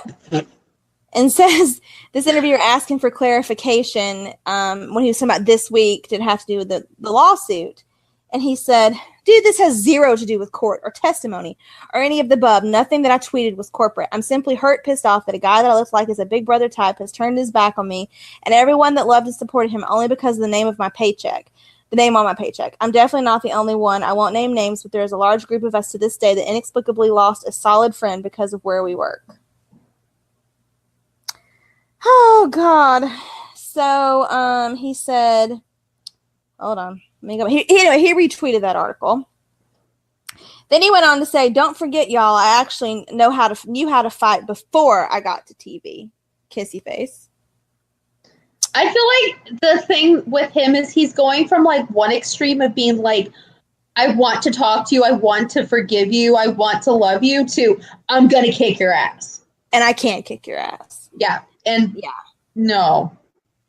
And then someone tweeted him and said, man, just text a dude and putting this out for the world to see. I think you're the best thing for commentary in a while, but pat shit up in private instead of trolling him on the internet if you're sincere. He said, dude, I've texted him no less than a dozen times. If you avoid truth long enough, you can write with your own narrative, I guess. Has he said anything publicly about Corey Graves? I don't think so. No. I haven't heard it. And then someone said, Punk would rip you apart. And he said, want to bet? I'll fight him. Even though, like, 12 hours before that, he had said, dude, I love you, call me. I guess that was sarcastic. I don't know. Call me, but I'm gonna kick your ass, but call me. You turned your back on this company.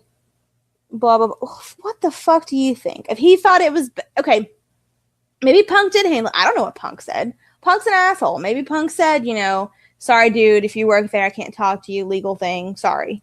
I could see him saying that. Is it heartless and mean? Yeah, it's heartless and mean, especially if they were as close as he's talking about, like, with his kid and stuff. But talk about it in private, or wait till he's not in the fucking hospital and can't tweet out his own stuff. Like, Punk talks about people. Punk talks about people. Tag him in it. Like, you're not even tagging him in it. You're just, like, not even mentioning names. Yeah, he's not naming his name. But the thing also about it is, Punk goes on podcasts and does interviews and he runs his mouth about people. That's what he does. But it's not in the same way that Corey has done this. Punk names names. Yeah. And he will own up to shit, and he will, I guarantee you, if Corey was like, hey, let's sit down at so-and-so's podcast and talk tomorrow, if Punk was in a good mood and wasn't like, fuck this shit, I'm not doing it, he would sit down and he would lay all their shit on the table. He'd be like, yeah, I did that. Yeah, I did that. But, like, how about not even on a podcast? Why don't you just go sit down at a restaurant? No, but I'm talking about as far as, like, making it public. Yeah, but the number one thing I think needs to happen here is don't sort this shit out in public. Like, no, definitely not. This is not. Don't air your dirty laundry. Don't air your dirty laundry. Don't bring it up. Like, he's bringing that up. It's not like he was attacked. Yeah, like, it's not like Punk said, fuck Corey Graves. Right. Like, Punk was minding his own business, getting loaded into an ambulance, and you decide, you know what? This is the perfect time for me to go off on him because he's in an ambulance. The timing's just the worst. The timing's the worst part. And he just keeps talking and talking and talking. He's like, stop. And then you start to wonder, like, is he going to mention something on Raw, like, backhandedly? Oh, he will, I'm sure. Oh, yeah. I'm sure he will. And Vince will just be like, I'm telling you, this has all been building up, and now I'm telling you, it doesn't matter what he says. Oh, it has nothing to do with court. Yes, it does. You were waiting until all this was over, and then you started, talking shit on the internet. I'm done. And I like Corey as a commentator. I really do. I like him as a commentator. But this is bullshit. This is absolute bullshit. Like, why? Like, why? Why? I don't know. I don't understand it. People are stupid. I'm just over it. Me too. Like, literally, don't air your dirty laundry out in public. Don't be an asshole. Talk to your friends. Be an asshole, own up to it. Don't, when people start interviewing you, you start backing up, backtracking. Oh, it's not about this. Oh, it's not about that. And then come out right after the interview like, I'll fight him. Bro, just stop. Just stop. Here's another quote that I'd say. This was a Punk quote after the trial. He said, I didn't think I would get as emotional as I did during the trial, but having to watch myself get a concussion, then I watched it on, I guess, replay. Then listen to people on both sides and hear their versions of stories were all consistent. He said, oh yeah, we all knew he had a concussion. I just had to sit there frustrated and think, why didn't you do something? Why didn't you help me? I feel bad for him. I really do. But hey, why would you be upset with people there? I know. I was crying out for help. I wasn't finding it. I really needed to focus on me. Some people want to say it's dramatic, but I watched friends in wrestling turn to drugs and alcohol and eventually die because they can't get the help that they need. I had to force myself to do it and step back. There you go. I'm not the one to generally ask for help, so when I finally was doing it, that should have alarmed a lot of people, but it didn't. I was just one of the cattle. So see, he's just been like disillusioned with wrestling because of all this shit. Like, I just want to understand, how the fuck is this okay for a guy to have a concussion and you just to be like, oh, we know you have a concussion, but I want you to go wrestle Brock Lesnar. But they didn't tell him. He didn't know. They were like, oh, he's got a concussion, but he has this fight he has to go, this match he has to go to. Brock Lesnar. Don't tell. Or say they even go to Vince and they're like, hey, he's got this match, but we did this scan, he has a concussion. I guarantee you Vince was like, no, he doesn't. Put him out there. Yeah. Put him out there. And not only that, but like, if you listen to the Colt Cabana interview, the shit he says, like, Ryback hurt him multiple times and nobody did shit about it. They say Ryback's hurt a lot of people. Yeah. And that's what Punk said too. He's like, I could name names of people he hurt. But they kept him for how long? And he was hurting. Apparently that's how Punk hurt his elbow, was Ryback. So I don't understand how you keep people who are dangerous. And Ryback's like, Punk even asked me, he's like, are you a fucking idiot? And he goes, yeah. And then walked away. And Punk's like, what the fuck? And he's like, I could guarantee he's on steroids. I'm like, yeah. I mean, looking at Ryback, yeah. For sure. I mean, how the fuck is this okay? Like, how is this okay?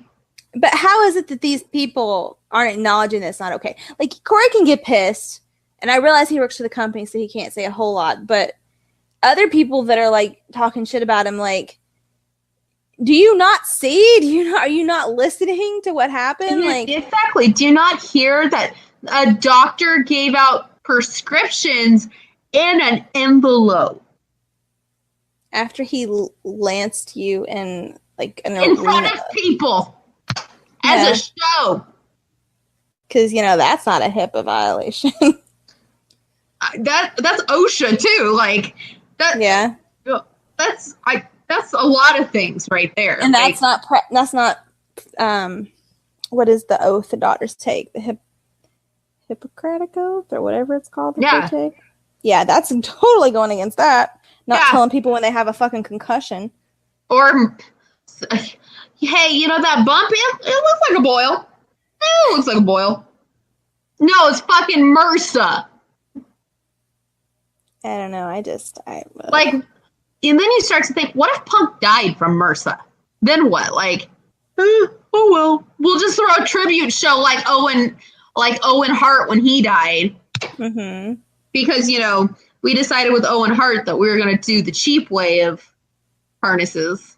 Or with all those concussions he had, if he had done something along the lines of Benoit, then it would have been, we didn't know he had any concussions. This is What are you terrible. talking Let's just forget him. Like, forget Or, he ever existed. Dross. When D'Lo Brown paralyzed Dross. There you go. Yeah. That footage is in the vault because, and does anybody talk about Dross? No. Because the guy's in a fucking wheelchair and can't move. Like, how is this okay? It's not. Like, and then you start to think, like, Baron Corbin, he got that Money in the Bank briefcase taken away because he questioned WWE's doctors. Right. How is that okay? It's not. None of this is okay. It just doesn't make any Honestly, sense. somebody needs to fucking investigate that shit. Like, Well, hopefully somebody will now. yeah. Hopefully. But, like, it doesn't seem like anybody really is, like, too worried about it. Like, I feel like... Because they're scared. Vince McMahon has all this money, and they're scared. To say... I'm sure there's plenty of people that's worked for that company that want to say something. Well, and they have the current concussion lawsuit going on with a bunch of older wrestlers. Mm-hmm. Like, and of course, like, right after they get that lawsuit, they're like, oh, we love our wrestlers. We're going to do this, this, and this for you. You know what I think needs to happen now that Fox is involved and there's like $1 billion deal and all that shit? And I think this would solve all of these problems. There needs to be a union for wrestlers. That would be nice. They need to have a union, and they need to be able to have retirement funds and benefits and not be independent contractors. Because obviously with the WWE, you're not an independent contractor, because if that was the case, the New Day could have fought the Elite already. Yeah, you're not allowed to go anywhere else without permission. Exactly. Unless you're like Jericho. Unless you're like an older guy that doesn't really wrestle. Jericho's not under contract. Oh, yeah, that's right. He's not under Vince. He could tell Vince to be nice, but Vince really can't say yes or no to him. Jericho even said, he's like, yeah, Vince may be pissed at me. I may not be going back. But if you have a full-time contract, then you do deserve. You should not be independently contracted. No. If you are wrestling 300 days a year, you deserve to have benefits. Mm-hmm. Life insurance, health insurance, dental. 401k. Those fucking teeth get knocked out. 401k. Like, give them fucking benefits. Come on. Doctors who are independent from the company. Mm-hmm. Please. Like, I wonder what happens to them if they want to go outside the company, like while they're currently wrestling, to go to a doctor to get. Because I know Daniel Bryan did it, but that was after he. But here's the thing: is he went and the WWE doctors reviewed their findings and said, "Well, still no." Yeah, but I just mean in general, like if Punk had went out and went and had like tests done, they said, "Oh, he had a concussion," and he came back and said, "Oh, they said I had a concussion." They'd probably be like, "Well, we didn't see it." Yeah. They'd be like, "Well, where'd you get that concussion? Because we didn't see a concussion." They would probably talk him in a circle, or would be like, "Well, you didn't have it when we tracked you." Yeah, didn't show up. What did you do? Yeah. They would blame them. Mm-hmm. So I feel like, honestly, they need benefits. Like, it's not that hard. Collective bargaining. I mean, these are the people who make your money. Invest some money into them.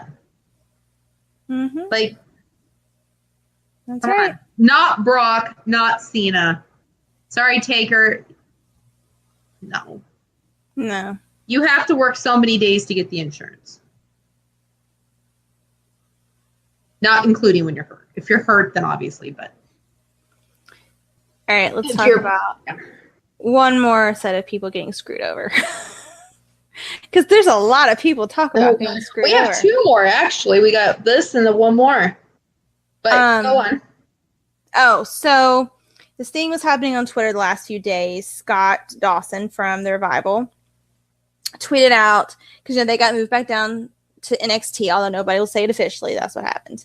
And he said, give us the ring, give us the mic, give us the opportunity. We just want to be the best to ever do it. Hashtag forever the revival. And then Tyler Breeze comes on. He says, get in line, pal. And then someone must have said, I don't have the tweet, where somebody said something about being funny. Like that, the funny gimmicks don't, get, I don't know what they said. Something about, oh, you're just funny. You're just the humor, blah, blah, blah. And he was like, Rock wasn't funny. Austin, Angle, you're dumb. But then later on, he was like, so this was like hours later. No, this is the next day. He was like, they say the cream rises to the top. Does anyone have some balloons or a life vest? And then someone said, I wish you guys would stay on SmackDown Live. Now you're lost in the shuffle on Raw, who clearly don't care about the tag division. Hopefully we'll start seeing more of you in Fandango soon. He said, we weren't on SmackDown for months when we were there. But then when someone got a hold of him, and were asking him questions about it, he was like, oh, I didn't mean that. I didn't mean it like that. Like, and he like was like trying to act like it didn't happen. Like, oh, no, I didn't mean it like that. I wasn't saying that I wasn't happy. I wasn't saying this. People are fucking scared to death of Vince McMahon. Well, yeah, because they're going to get fired. Right. For actually having an opinion. It's like, oh, you have an opinion? But like, that's a perfect example, though. People love Tyler Breeze and Fandango. They love them. Their line at Access was super long. Yeah, and we waited in it. Yeah, like, so, I don't know. To me, it's just more of I'm glad that people are saying things. I'm really glad. Because they're saying things that we've all been thinking, and we know now that they're acknowledging it. Like, it's just bullshit. And part of me wonders if, and I don't know who would do it, but if somebody will pull Cody and leave. I wish somebody would. I mean, he would have best benefit to do that, other than Daniel Bryan. Other than Daniel Bryan, because we want Daniel Bryan to leave. I kind of think Tyler Breeze. You think he'd be the best one? Maybe Breezy and Dango could go be a tag team somewhere else. They would do good against Best Friends. Different names, obviously, but them and Best Friends would be very entertaining. They could interact with Dalton Castle and the boys.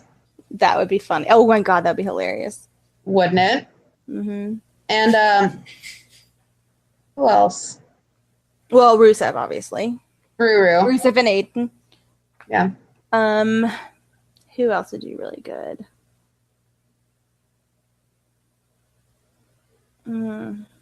That hasn't already been in the Indies. I'm thinking of people that haven't already really been in the Indies. I know. Because we know they would go back. Cesaro could go back. Samoa Joe could go back. Yeah. Daniel Bryan could go back. Nakamura could go back to Japan. Yeah. AJ could go back to Japan if he wanted to. Carl and Luke could go back to Japan. Oh my god, yes. You could even go to Ring of Honor. Yeah, they could. They could. Who else? Who's somebody that's like really, really underused that would do well there? The Ascension. That's true. The Ascension. Curtis Axel. He would be a good one, actually. Him and Bo both, really. Yeah. I don't think Bo would leave, though, because Mike works backstage. Yeah. I don't think Bo would leave. Unless he got fired. I don't think he'd leave. Curtis, though, I think he could. He could. He could. Heath Slater. I feel like if Heath Slater pulled a Drew McIntyre, it would be... He could do that. He'd do it. Drew McIntyre. He could go somewhere else. Go back to ICW. He would do well anywhere. I don't know. There's a ton. I wish somebody would pull a Cody. That would be really nice. I just want Daniel Bryan to go back. I do too. I mean, there's so much he could do, and he still loves wrestling.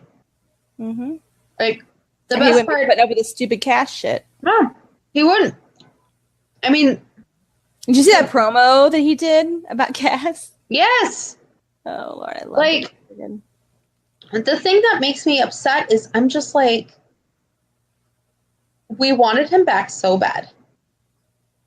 And there was so much we wanted.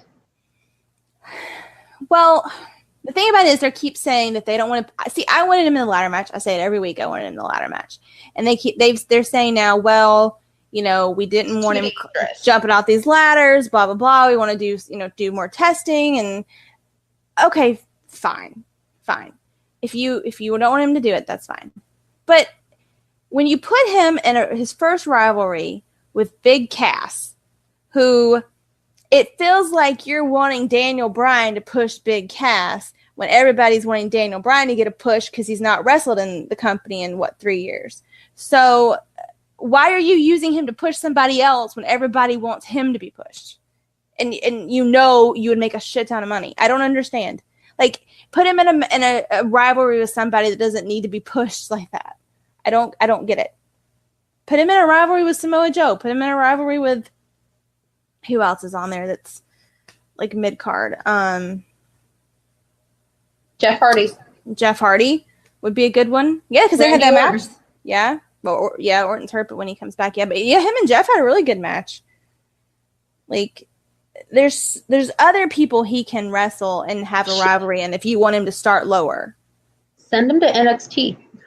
Yeah, people would love it. Aleister Black, Adam Cole, Ricochet. That would be good. Any of that would be good. That'd be better than what we're getting now. Put him in a feud with Almas.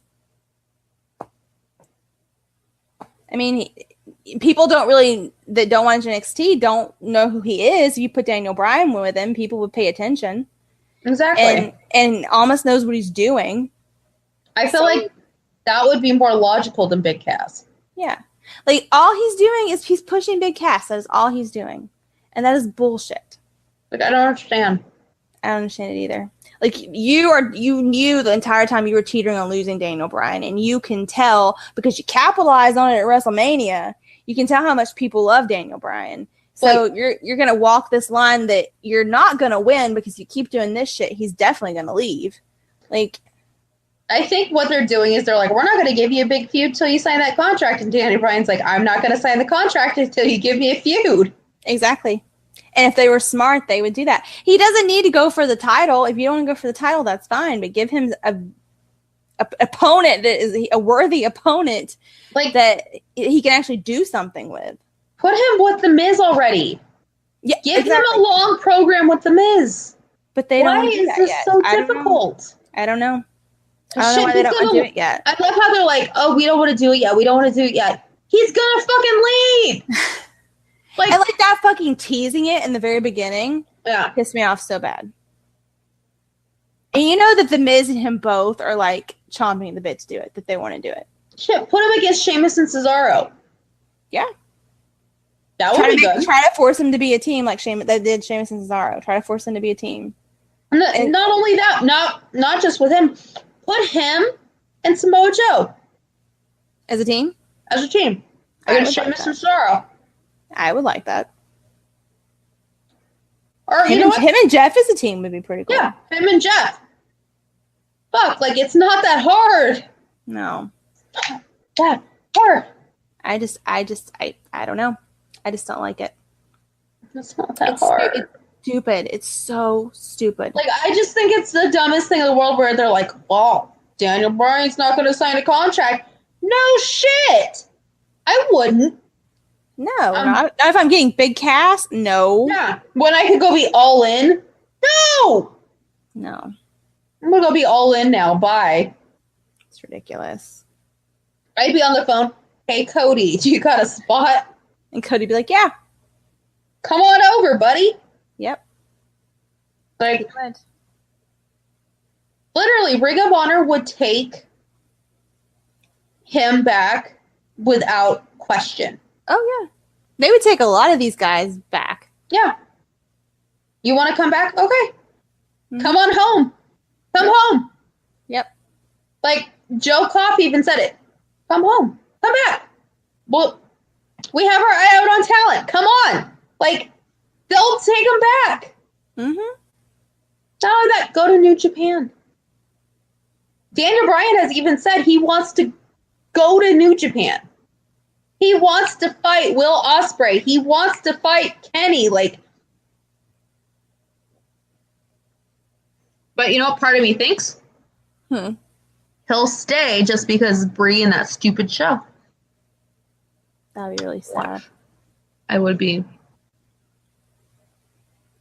We're going to miss out on Ospreay versus Daniel Bryan for that stupid show. Well, hopefully it gets canceled.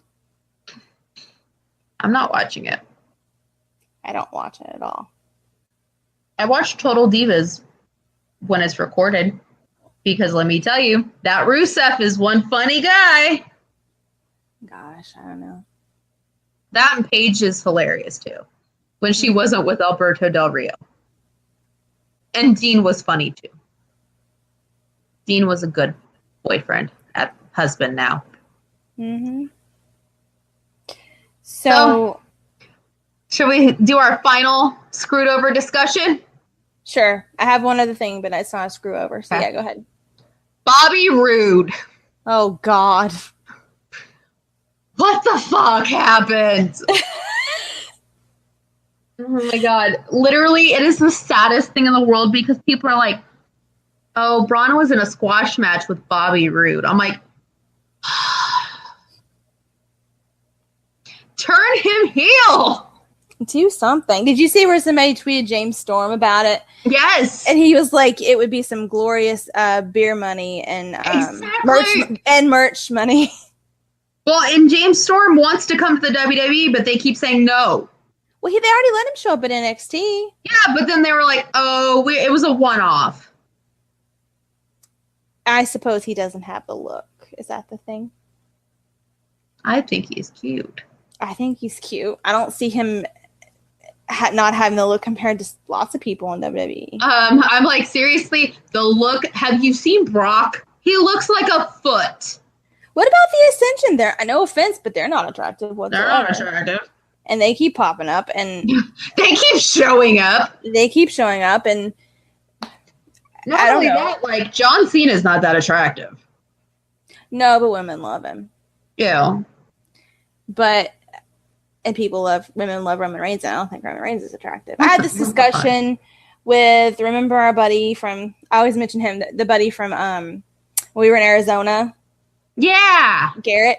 We were talking about that the other day, and he was like, well, everybody, he's like, he said he liked Bailey. That Bailey was like his favorite girl. I like Bailey. Like, yeah. not the character, the person. Yeah. And I was like, really? I was like, a lot of guys say this. Like, yeah. He was like, she's just like really cool and like laid back. And he was like, I really like her. And he was like, I see why you like Mojo. He's like, Mojo's not the hottest one on the roster either, but he's like really cool and like energetic and blah, blah, blah. And I was like, yeah. And where was I going with this? I totally lost my train of thought. You're talking about people not being good looking, but what was it? Roman. Yes, Roman. And he was like, well, girls like guys like Roman because Roman is like a, I can't remember what he called him. Like kind of like not a Greek god, but I can't remember what he called him. And I said, Like an Adonis? something like that. And he was like, it's like fix the ideal of what women want. I said, not really. And he was like, you don't find him attractive? I was like, no. And he was like, well, but he's got like the features and blah, blah, blah. And I said, he's okay. I was like, but as far as looking at somebody like, oh yeah, I want that, it's not Roman Reigns. No. Like, It's not. I can think of a lot of people who are ahead of Roman Reigns. But he was like, literally every girl I talked to, I'm like, no. What girls are you talking to? I don't know. Well, he's young. Like he's like 20 or 21, so he's probably talking to these girls that. Oh, he was like, well, I guess most girls are just like ring rats or something like that. I'm like, I guess if they're going after him, that's what they are. Cause Yeah. no, not that attractive. Yeah, no. I'm a no on that. I'm gonna know on that too. So I really think James Storm. I think James Storm is kind of sexy, actually. Yeah, in like a daddy way. Yeah. Yeah. I would love to watch Beer Money. No offense, the glorious thing's cool and all, but I would love to see Beer Money. I think it would be cool to kind of mesh the two. Mm-hmm.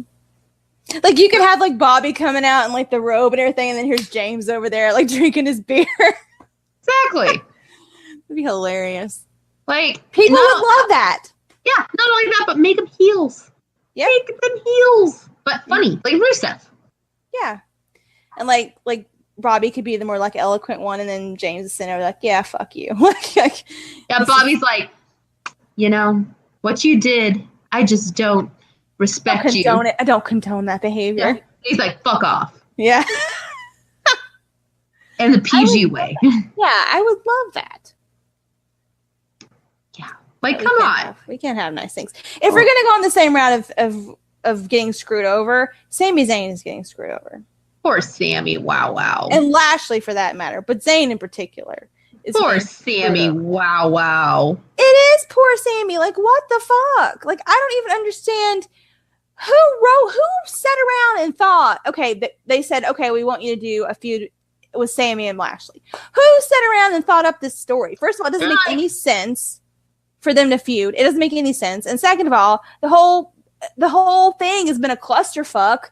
Like, I don't understand it. Like, just stop it. Like, change the direction of it or something. Like, I don't understand. It's like, no. Just no. Like, these are not two compatible wrestlers in the first place. And, like, their personality, well, Lash doesn't really have a personality, but their personalities don't mesh. It's like paint. Just, it's like watching paint dry when Lashley talks. Yeah, it's just like, it does not make one bit of sense whatsoever. Put him in a feud with Finn. Put Sammy with Finn and put Lashley with Brock. There you go. Boom. But Sammy and Finn would be so good. Because here's the thing. Lashley and Brock, they got MMA in common. You know what Brock could say to Lashley? Oh, you couldn't make it in the UFC? You had to go to Bellator? You couldn't make it to the big leagues? Right there. Yep. Boom. Feud. Yep. And guess what? It is not Sammy's or Lashley's sisters, whatever. And Sammy, you could have a feud about, you were my friend. You, me, and Kevin, we were all friends. Mm-hmm. And Kevin came back to me. Kevin came back to me, but not you. We're in the dark side. And come to the dark side. Yeah, we got cookies. Where's the demon? There's no. Yeah, he's coaxing the demon out. Yeah. Boom. There you go. It is not that difficult. It's really not. Really not. Really. These people work 7 days a week to do this. Like, not that hard. I don't know. Really. I don't understand why you can't come up with an idea like this and give it to especially these guys have been doing it for years and say, here, take this and tell us what you want to do with it. They take all the credit for it. But if I'm saying, like, that's what you should do. You should, like, you guys know what you're doing here. This is our idea. What could you do with it? My issue is I've looked into seeing, like, how to be a writer for the WWE. And you have to have an insane amount of experience, but none of it is wrestling related. None of it. Well, look at the people that have wrestling experience. Look what they're doing. It's not that great. Yeah, but you know what? You have to write on a TV show for 5 years. Why? That has nothing to do with wrestling. Wrestling is not written the same way as a TV show. No. It's not. I don't like write for Will and Grace, then go write for the WWE. That doesn't make any sense. Jesus. No. Like, what the fuck? Man. Nikki's upset. All right, let's bring in one happy thing. All right. Shawn Michaels says he'll do one more match. And he almost did it at WrestleMania this year. Yeah. But he changed his mind. It was supposed to be against AJ, which would have been cool. Would have been really cool. But he says it's still possible that he would come back and do one more match. And I have my 3 that I would like for it to be. Whether I'll get what I want, I don't know. But I think Daniel Bryan, number 1, because he trained Daniel Bryan. Adam Cole, because Adam Cole is like the mini version of Shawn Michaels. Or Johnny Gargano, because they're just cute. Johnny Gargano and Shawn all the time are so cute. So, they get along really well. They have these, like, abs competitions. Like, I think it would be really good. I'm just going for Adam. Adam would be awesome. No. And Adam would totally get a kick out of it. Adam would mark out big time. He would. He'd be like, holy shit, I'm in Shawn Michaels' last match. And at the end, I want him to turn around and be like, Dad! Like they turn around, Dad! Son! Now that's a more believable storyline than Jason Jordan's angle. That is very believable. I believe that shit. I would like for, if they did do that, for That would Shawn be so to... funny. I know. But even if they didn't do that, for Shawn to, like, get the mic after it's over and, like... Give him props. Give him props and just kind of, like, be like... Because they're so similar. For him just to be like, you know... Yeah, I see myself in you. I see myself in you, and, you know, blah, blah, blah. And, you know, just, like... Not that Adam needs a push, but kind of just be like... This is the future of wrestling, and, you know... Give him the rub. Yeah. Like, I think it'd be really good. And Daniel Bryan, obviously, just because he trained him, I think that would be amazing, too. Give Adam Cole the rub. How cute would that be, though? Adam would be like... Adam would be dying. He would. He'd be like, Dad! This is my dad. It's like, would be adorable. That's not your dad. This is my dad now. And then, like, oh my God, can you see them, like, doing the Shawn pose together? Yes. That would be so cute. So good. So good. I know Adam's the heel, but he's just so cute. You get over it. Like, honestly, but you know what I miss? Story time. Yeah. I miss ROH heel Adam Cole. I know. That's what I was thinking. Like, it's like similar, but it's not the same. It's not the same. It's not. That's why I was trying to find like that on Honor Club, but again, you can't search. So I just went to YouTube instead. But I was just like, I need some Adam in my life. Oh. Adam Cole was the reason why I went back to watching Ring of Honor. Adam Cole is my wrestling husband. Other than Bray and Marty. And now you guys know why I was so conflicted when Marty kicked Adam out. I was like, no. You remember that. I was very conflicted. I was just devastated. I think I cried. I was there the night it happened, and I teared up. Well, you weren't there the night. What's his name? That Marty came out though, right? No, you were there when like the beginning of it started. Yeah, when him and the Bucks were all fighting, and I was like, no, which I knew it was coming, but I was just like, no, don't. And to me, that is still an unfinished storyline. Like they had to write him off really quick, and then they had him show up at that one last time dressed as Marty. Yes. And then like he ran off, and then that was it. Yeah. It's like that's unfinished. And you know what else is unfinished? Him and Kenny. Yep. Him and Kenny. Big time. And that's never gonna happen if he stays in WWE. Yep. Never. Unless he gets as old as Jericho and can, you know, be out of contract and kind of bounce back and forth. When it's Vince never gonna dies happen. and Vince dies and Hunter's like, you know what? That rule's kind of stupid. Let's just, you know, mix it up a little. Because Hunter is like totally fine with the Progress guys going back and forth. He's totally fine with that. He doesn't care. He even lets non-UK people do appearances. Like Cassius Ohno went to Progress. Jack Gallagher's went. I think he'd be fine.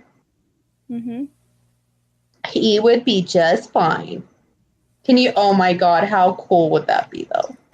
It'd be really cool. What if he could show up at All In? I know he can't. But what if he could? The best thing, and this is all I want to see, is the Bucks running into Adam in a hallway. And they look at him and they're like, they look at each other and they go, it's a ghost. What? There's a chance that there's one chance where that can happen and nobody get in trouble.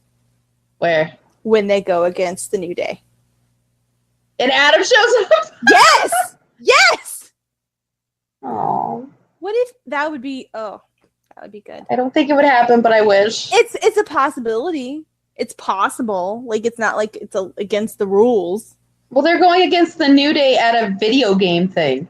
The Street Fighter tournament. Show up? I don't know. Adam could show Adam's up. busy. I don't know. I I think it'd be awesome. I want it to happen, but shit, like, I don't know. Come on, Xavier is cool. They're all cool. Xavier knows that would be cool. Xavier, you know what to do. If you're somehow listening to this, Xavier bring us knows Adam Cole. Bring us Adam Cole. It could happen. That's really, at this point, the only way it could happen. Bring us. It's like kind of like a crossover. Like your two favorite shows, like a crossover. Like, oh my God. Yeah. I just think it would be like, there's so much unfinished business. And you know what? Like, all Vince would say is, well, if they sign with the WWE, no. I bet Vince doesn't even want them. Oh, no. Like, there's rumors that Vince wants, like, will pay huge money for Kenny and the Bucks. Because guess what? Kenny and the Bucks are making huge money on their own. Why not capitalize on that? It's too late now because he's done pissed him off. You done pissed him off, Vince. And here's the thing is, I don't even think that they would go ever. I don't think they would go now for sure. Later down the road, they might be like, yeah, let's do it just for like a match or two. Like, let's just say that we did it. I could see that, like at the end of their end of their career, not the end, but like the later in days of their career, I could see them doing that. Kenny, I don't know. The Bucks, I could see doing it. Being like, fuck it, let's go wrestle. I don't know, whoever it is, New Day, whoever. Well, Matt was trying to bring him in to WrestleMania. Oh, go Matt. See, they have done that. They have wrestled the Hardys. So like somebody that they haven't been able to like later on. No, but Matt was still just trying to bring him in so they can try to do a one-off. It's like, come on, Matt. That would be really cool. Hey, he's doing the Lord's work. Jericho might. I mean, if he's invited back, if he's invited back at this point, Vince might be like, "Fuck you." I don't know. I would see that over Kenny saying, "Okay, I'll come do one match." Maybe when Vince dies. I think he would show up to do it with Adam just for the sake of it. Yeah, him and the Bucks just show up. Yeah, but if it was like Kenny being like, okay, I want to wrestle one guy in the WWE, I don't know who it would be. It might be Adam. It might be, but like somebody that's like he's never been around, somebody he's never had any interaction with. Like, who would he be like? Yeah, he's interacted with AJ. He's interacted with Finn. Nakamura. He's had matches with Nakamura, Gallows, and Anderson. He's interacted with. Mm-hmm. He's had matches against TJP at PWG. He's had matches against Dan O'Brien, Cesaro. Mm-hmm. I mean, Roman Reigns might be the only one. Seth Rollins. He's like Seth Rollins. Ooh. Dean Ambrose. Seth Rollins would be good. Mm-hmm. I could see him doing that. Seth Rollins would do it. Seth Rollins has like said things about Kenny before. Seth would do it. I can't even think of. I really just feel like it'd be the Undisputed Era versus the Elite. That would be cool. I think that's what it would be. Like, they would show up. It would be Adam, Roddy, Bobby, and Kyle O'Reilly. Mm-hmm. And then it would be, on the other side, Kenny, the Bucks, and I think Coda. Either Coda or Marty. Mm-hmm. Or Cody. I mean, if Cody mends things. That would be really with good. The Elite. But she looked like he was trying. That would be really good. That would be good. Because there's unfinished business there with almost all of them. You know, if we you should think about it. That's true. But you know, we should do for next What? week. If we should come up with if there was a one night only interpromotional show. You know, I've What- done this on Tumblr, right?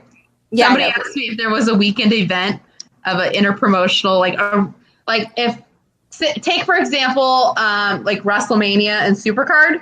How Mhm. would you book that if they were both interpromotional? Oh, there you go. So you have yours already written. I But do. we should totally do that. I do have mine ready, and let me tell you, I'll have to find it because it was back from when I was on my. I got the ask on the way home from Atlanta from WrestleMania, so I have to find it. That was No. a long time ago. But it was really good. I can find it. I might tweak a couple things, but We should it's do that. pretty solid. Pretty solid.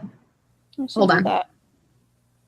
It's I mean, it's pretty solid. Sorry. I had a dog deciding to be crazy. Okay. So we've been talking a long time. Yeah. Quickly, Raw and SmackDown, is there anything? I know you said you came up with points to talk about, but are there really that many points to talk about? Really, there was only 6 things. And Are any of those really worth talking about? Constable Baron Corbin. Well, I loved that. Which I it's love- very confusing to me. That just came out of the blue, so I kind of wonder what the point of that is. But I love it. I love love it Constable too. Corbin. He's an amazing man. Mm-hmm. Yes. And he did not like the whole taco thing, which was stupid. Which is true. Like, I don't like the taco thing either. No. Oh. The tag teams, we got the B team who won the Battle Royal. Surprise, surprise. They did. So It was now exciting. They were very happy. they were. Now we're going to get brother versus brother again. I did not like the fact that Drew and Dolph got eliminated first. I was like, are you fucking serious? That was bullshit. No offense to Fandango and Breeze because I love them, but really, like, yeah. I mean, Dolph, I could picture being eliminated by those two, but Drew, no. Mm-mm. Well, Dolph was the one that got eliminated. yeah. Well, there you go, Dolph. It's all your fault. And see, I kept thinking like for a split second, like Drew looked really mad, and I was like, oh, please let them be breaking them up because this is so stupid. And then it's like, no, they like jumped in together and like started beating people up, and I was like, Stupid. I was so excited. I was like, oh, maybe they decided this was stupid and not do it. Because sometimes every now and then they'll stop something before it actually gets started. So I was like, maybe that's what they're gonna do. No. Bray and Matt were adorable in their interview. They were, and Bray got to talk. I told you would like it. I was so happy. It did. I love when he's like, wait! They actually got interviewed. Like they actually got brought down They the ring and did. interviewed by Renee. It was very cool. And Renee seemed to be very into the Woken universe. She did. She did. She's one of us. And then KO and Finn. Good match. It was a good match because they know what they're doing. Stupid ending, but a good match. I liked it. SmackDown, The Miz. Just the Miz. Just The Miz. We the fucking Miz, man.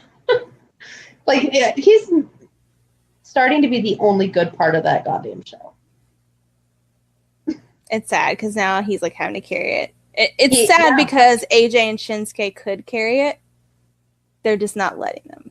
They're letting them be in this stupid cycle of bullshit. I'm gonna hit you in the balls. The New Day, very entertaining. It's entertained by They the New just Day. don't do it for me anymore. They really don't. Carl Anderson won his match. I know, and he looked damn good doing it. Hey, good Daddy job, number good brother. 15, whatever he is. Too sweet, good brother. Mhm. Charlotte versus Becky. That was good. That was very good. I loved the moments where they hesitated because they're like, loved it. Love it. Now, really quick, the NXT UK ticket sales are Very bad. Really? Yeah. And they even added Shawn Michaels, and it's still bad. Added Shawn Michaels doing what? Like showing up with Triple H to the event and like talking and all that shit. Well, it's kind of dumb that they decided to put it up against the World Cup in London. True. That's dumb idea. Stupid. Yeah. Dumb idea. They love their soccer over there. That's a dumb idea. More than their wrestling, that's for sure. People are like, why would we want to go see people we can go see on the indies? Plus the tickets are $80. It's like, why would I pay $80 when I could go see him for $15? So people are already saying that Devlin's going to win. I figured. You know why. I'm trying to remember who he's related to. Who is he related Finn. to? Well, Finn trained him, but are they related? No, but... I was thinking he was related to somebody. No. He's not related to anybody, but Finn got him the job. See, I didn't like him in the first UK tournament. He got on my nerves. Because he was Like just like a rip-off Finn. But you know what I do like? I do like when him and his friend wrestle. Shit, what's his friend's name? I don't know, but I wanted Flash Morgan Webster.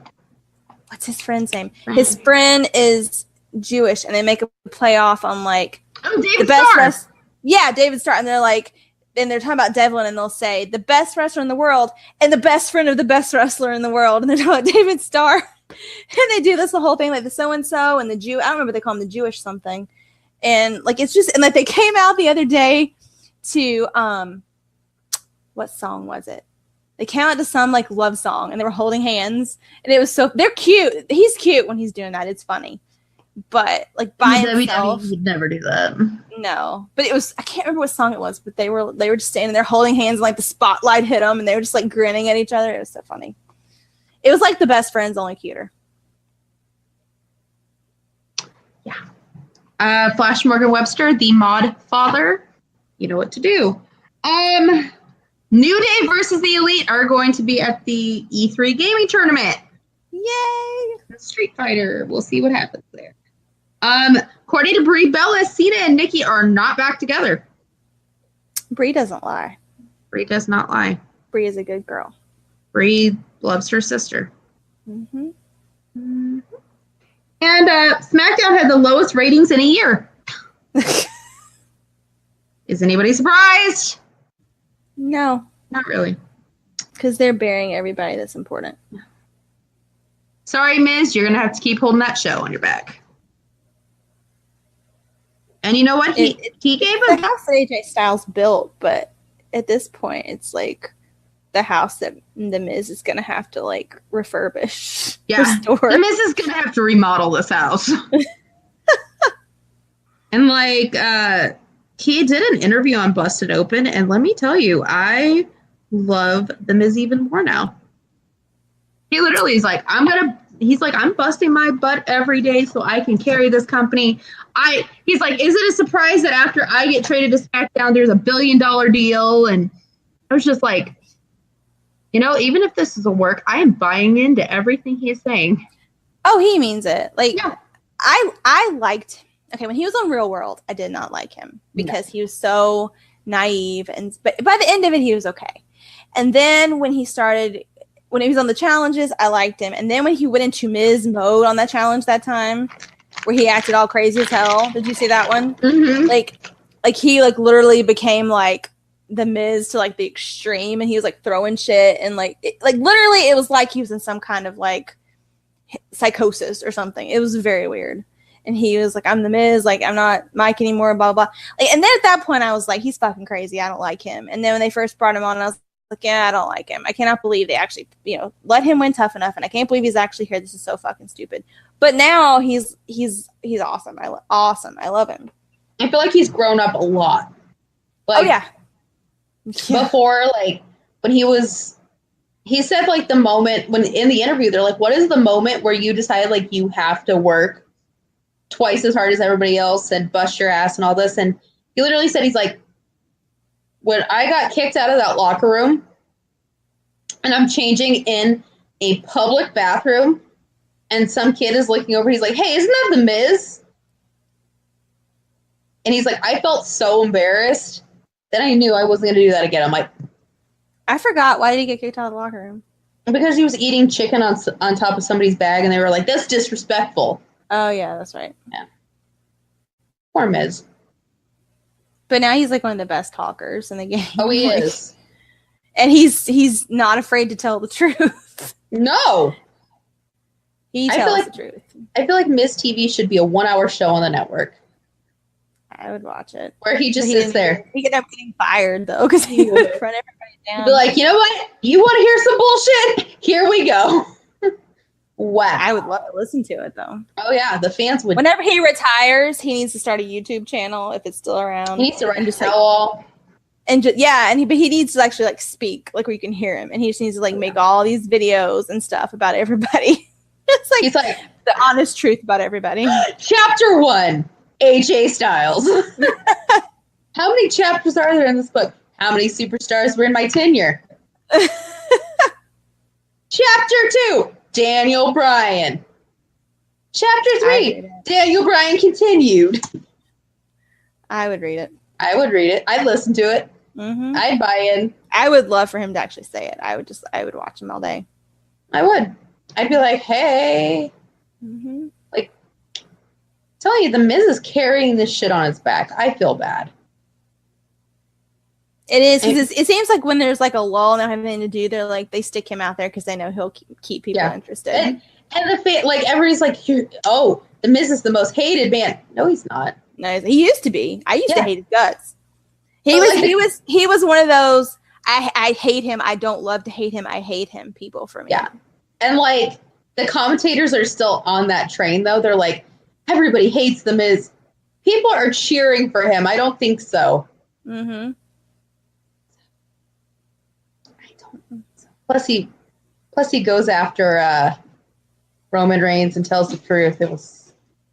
He tells the truth about Cena. Roman Reigns. Oh yeah. Oh Not yeah. long ago, he was telling it to somebody. I can't remember who it was, but what he was saying to them was right too. You know what's funny? You go watch the full like total Bella's bullshit thing that him and Maurice did. It literally is what is happening right now. I'm like, He knows all. he knows all. Let me tell you, the Miz is a smart cookie. He is.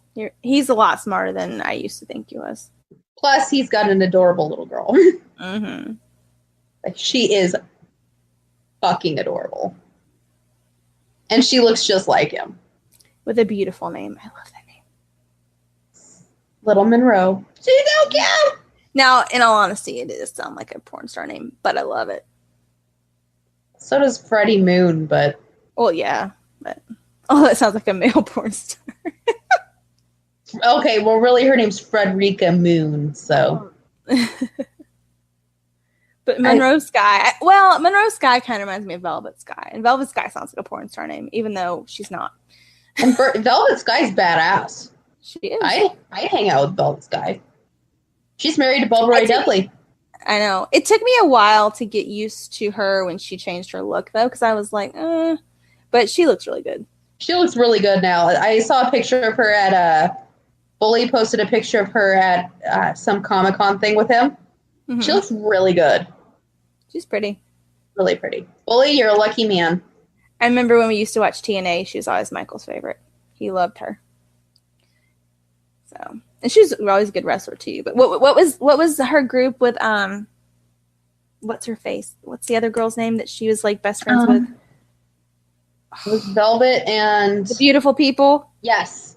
But what was the girl's name that she was? Um, Was it Angel something? I could see her. I could see her face. I'm gonna look it up. Beautiful people. TNA. Let's see. All right. Angelina Love. Yeah, I knew I had Angelina Love. Yeah. Angelina Love still wrestles too. I've seen like where she does like different like random promotions. And now it's the last one, it was Madison Rayne and Velvet Sky and Lacey Von Erich. So Madison Rayne was in the ROH tournament, wasn't she? I think so, yeah. Yeah. I think so. Let me tell you. You know who I didn't like in TNA in the women's division? Who? Was Tessmacher. Ugh. Yeah. I did not like her.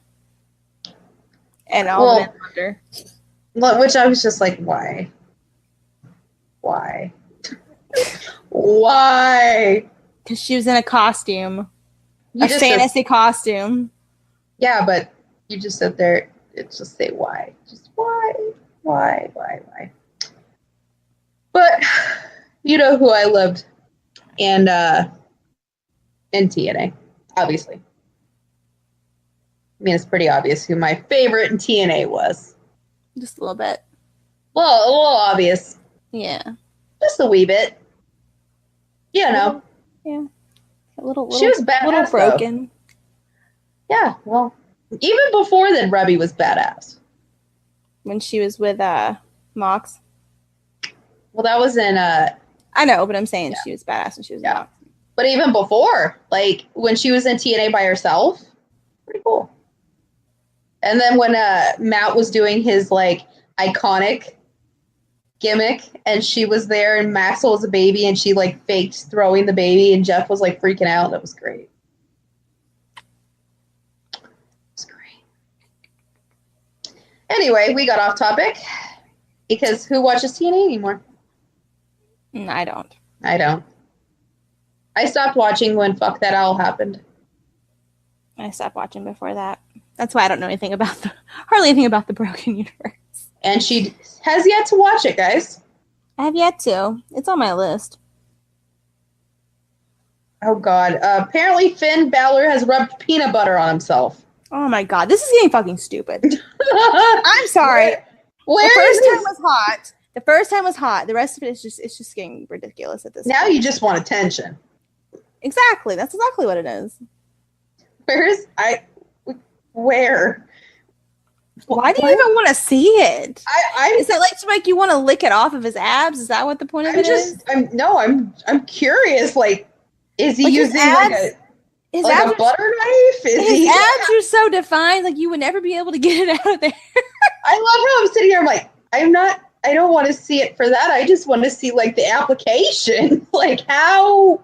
Maybe he probably did it with his hands. I'm really and then not only that, but who's filming this? Like. Probably Carl and Luke. And they're like, why are you rubbing peanut butter on yourself? Oh my God. Because the ladies love it. This is a little. Yeah. Where is Kathy Kelly? She needs to stop this. I'm so confused. If you guys don't know, he's been going online first and pouring baby oil on himself. Which is sexy. The first time. The second time was sexy too. No, then you're just wanting attention. So what? He's a little bit of an attention whore. It's okay. I don't know. And then what was he did something before the peanut butter, right? He ate a carrot and he's like, yeah, that's it. And then he's like rubbing himself and I'm like, oh, hey. And now I'm like, peanut butter. Where's this peanut butter thing? I don't see peanut butter anywhere. So is this a rumor? Like, maybe it's a list of things he's gonna do. Maybe he's got a list. He's got a list. Next, I will do peanut butter. You will do peanut butter? Oh no, it's on Tumblr. People are talking about peanut butter. Oh God. I want to see the evidence though. Where is the evidence of said peanut butter? Show you the receipts. I want the receipts of said peanut butter. Is it chunky? Is it creamy? Like, is it organic? Like, what? I hope it's creamy. I know. Oh, God, it is peanut butter. Okay, I have to look it up. Wait, it's on Tumblr. Oh, it is like it's Jif peanut butter. Oh, wow. When you're all out of baby oil, it's time to butter up. What the fuck is wrong with him? I'm putting it on Tumblr. The man is rubbing himself with peanut butter, guys. Oh my God, there he is eating the carrot. Oh my God. Who is filming this shit? Who's filming this? Like, at this point, if I was Kathy Kelly, I'd be pissed. Maybe, you know what? Maybe they broke up and this is like I don't know. Maybe he's like, you know what? Maybe if I rub myself with like peanut butter and like baby oil, she'll want me back. Oh my god. Oh god, I got the video. Let's see. Does he say anything when he does it? Oh, Bailey hands him the peanut butter. Paley does? Bailey hands him the peanut butter.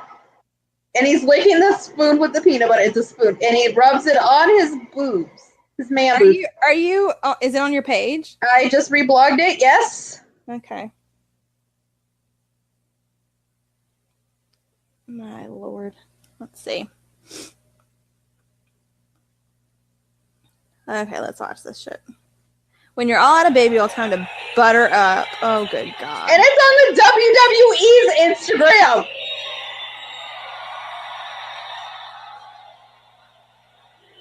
It's natural peanut butter. I know. I have that peanut butter at my work. I'm a little excited now. You know what he should have done? He should have put it on each one of his nipples instead. Right? Would that have been too, like, erotic? Well, I don't know, but, like, he didn't, like, really put it hardly anywhere. He put it on his pecs. Yeah, but barely. It looks like... Okay, I'm not going to say Well, maybe there wasn't a lot left.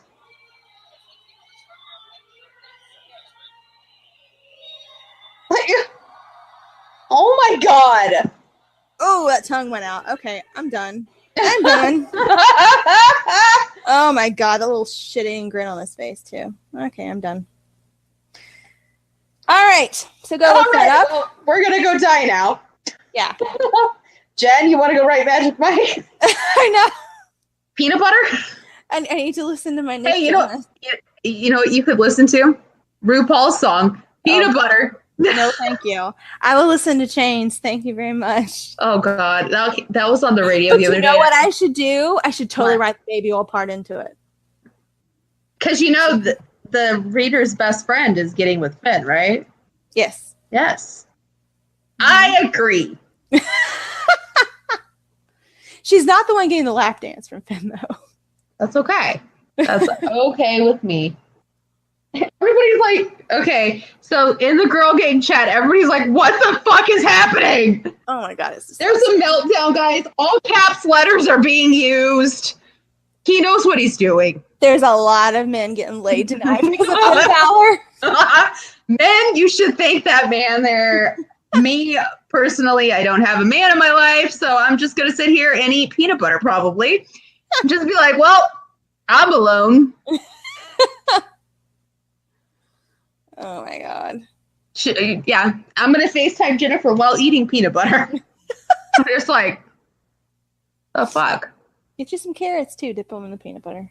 Hey, I got those too. There you go. Sammy, if you're listening, I'm reading this out loud like he's the new peanut butter baby. Oh my God. This is what we talk about. Oh my God. Mind you, that's in all caps. Don't reveal our dirty secrets. Well, guess what? That isn't the dirty secrets. That's just... Well, no, but... Guess what? She said that on Tumblr, too. Guess what? We are thirsty. We are thirsty. Very thirsty for peanut butter. And daddies. And baby oil. And daddies. And Bray. And daddy. And she wants Mojo. Oh, no, I have, what is it, like 19 daddies at this point? Yeah, something like that. Yeah. Mojo's number 1, though, right? Yeah. But I did call Drew out for being one on Twitter the other night. I think he's kind of admitting it. I think he is, too. I think he's embracing it. He is. Him and Sheamus and Cesaro at this point. Mm-hmm. Mm-hmm. Even though Sheamus and Cesaro, I don't know what the hell's going on there. I would love it. I would love it. I want to know what that dynamic It would is. be like Golden Lovers Part 2. I would love it. It is. But like Golden Lovers, no offense to Dakota, he's kind of a twink. So He's cute. He's a twink. He's not a daddy. No, he's not daddy, no. No, he's a twink. Let's be real. Like Kenny would be his daddy. Yes, of course. But he's a twink. Yeah. And if you don't know gay culture, I feel so bad for you because it is. It's Pride Month, right? It is Pride Month. So there you go. Hey, you know what? Kenny became champion in Pride Month. He did. Yay! Good for him. All right, so you guys, We're gonna go. Go look for it'll be gone off of an Instagram story possibly because it's not on his Instagram. It's on WWE's. I checked. It's not on his. It's on WWE's Instagram, which is really creepy. So if you can't find it, Google it. You'll find it. Put it on Twitter. Tumblr. You'll find. Go on Twitter. You'll find it. Go on Tumblr. Go look at Finn with the plastic spoon and the natural Jif peanut butter. I got natural Jif peanut butter at my work. I'm just gonna be like, I'll just be at work. Oh my gosh. So Cody is hanging out with Matt and Nick's family. And Zach, Matt's little boy.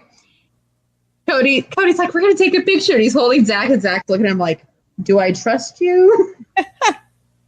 He's like, I don't know about you. And Cody's like, it's been a humbling day. And the comments are like, he probably likes Uncle Kenny more than Uncle Cody. I love kids. So honest. All right, guys. Well, go watch some peanut butter. Go eat some peanut butter. Go listen to RuPaul's Peanut Butter. That's what's saying. Peanut butter, peanut butter. Peanut butter, peanut butter, peanut butter. Which has another meaning in gay culture as well. It does. But you know what? Finbad. He fits. You just sit there, you're like, yes. because jam jiggles? Okay. Is this a double entendre here where you're admitting something like? Can you imagine if he went on RuPaul's Drag Race? They would all die. I want him to be the judge. They would all die. I think it would be best if him and Jack Gallagher went to go be judges because Jack Gallagher is the super fan. I bet Kenny would do it. Kenny would do it. Him and the Golden Lovers. Yeah.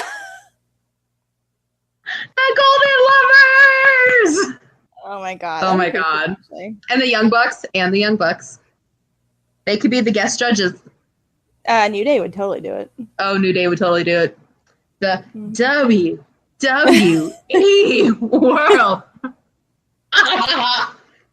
God, it needs to happen. I tried getting that to go. I was like pushing that shit. I was like, this needs to happen. And you know what? It kind of ran out of steam. Rebby and Matt could go on there. Rebby would. I feel like Rebby and Matt would go. Let's be real. I think Rebby, and I should be judges. I would love to be. Because if we were judges, we would totally let Miss Cracker win. I am still bitter. I would kick Eureka's ass out of there. Yes. Eureka would have been gone, and Cracker'd still be there. It's ridiculous. It's bullshit. I did not think her looks were that bad. They weren't. And she got in a fight with the sewing machine. Come on. You know what pisses me off is that Eureka, they kept saying, don't make your, okay, I'm talking about RuPaul's Drag Race, guys, sorry. But they kept saying, don't make your alter egos too matchy-matchy. And she totally did. And they loved it, and it was wonderful. Fuck Eureka. It's ridiculous. She's a stupid person. We should start a second podcast and have Nicole on it with us and talk about Drag Race. I think we could have a second podcast and have it be like Regular Girls. I would like to do that. Yeah. Or we just talk about everything. Would you guys like us to not talk about everything on here and reserve that for podcast part 2? I would love to do that. That'd be fun. Well, maybe we'll do that. It's enough for us to record one podcast. Yeah, but we're really good at rambling, so I think that one would be pretty easy. We are good at rambling, but we'd have to schedule time to actually do shit. True, but I think that'd be easy because you don't have to like watch anything or like you can just talk about whatever. Just talk about it. Just be like, hey, guess what? All right, I'm gonna go because I have 2 dogs. Speaking of random things that I have to go take out to go to the bathroom. Yeah, I have 2 dogs looking at me like, so dinner? Mine are looking at me like, so pee, I gotta go. Yeah. All right, guys. So until next week, which I don't think is going to be as drama-filled as this week. Probably not. Bye. Bye.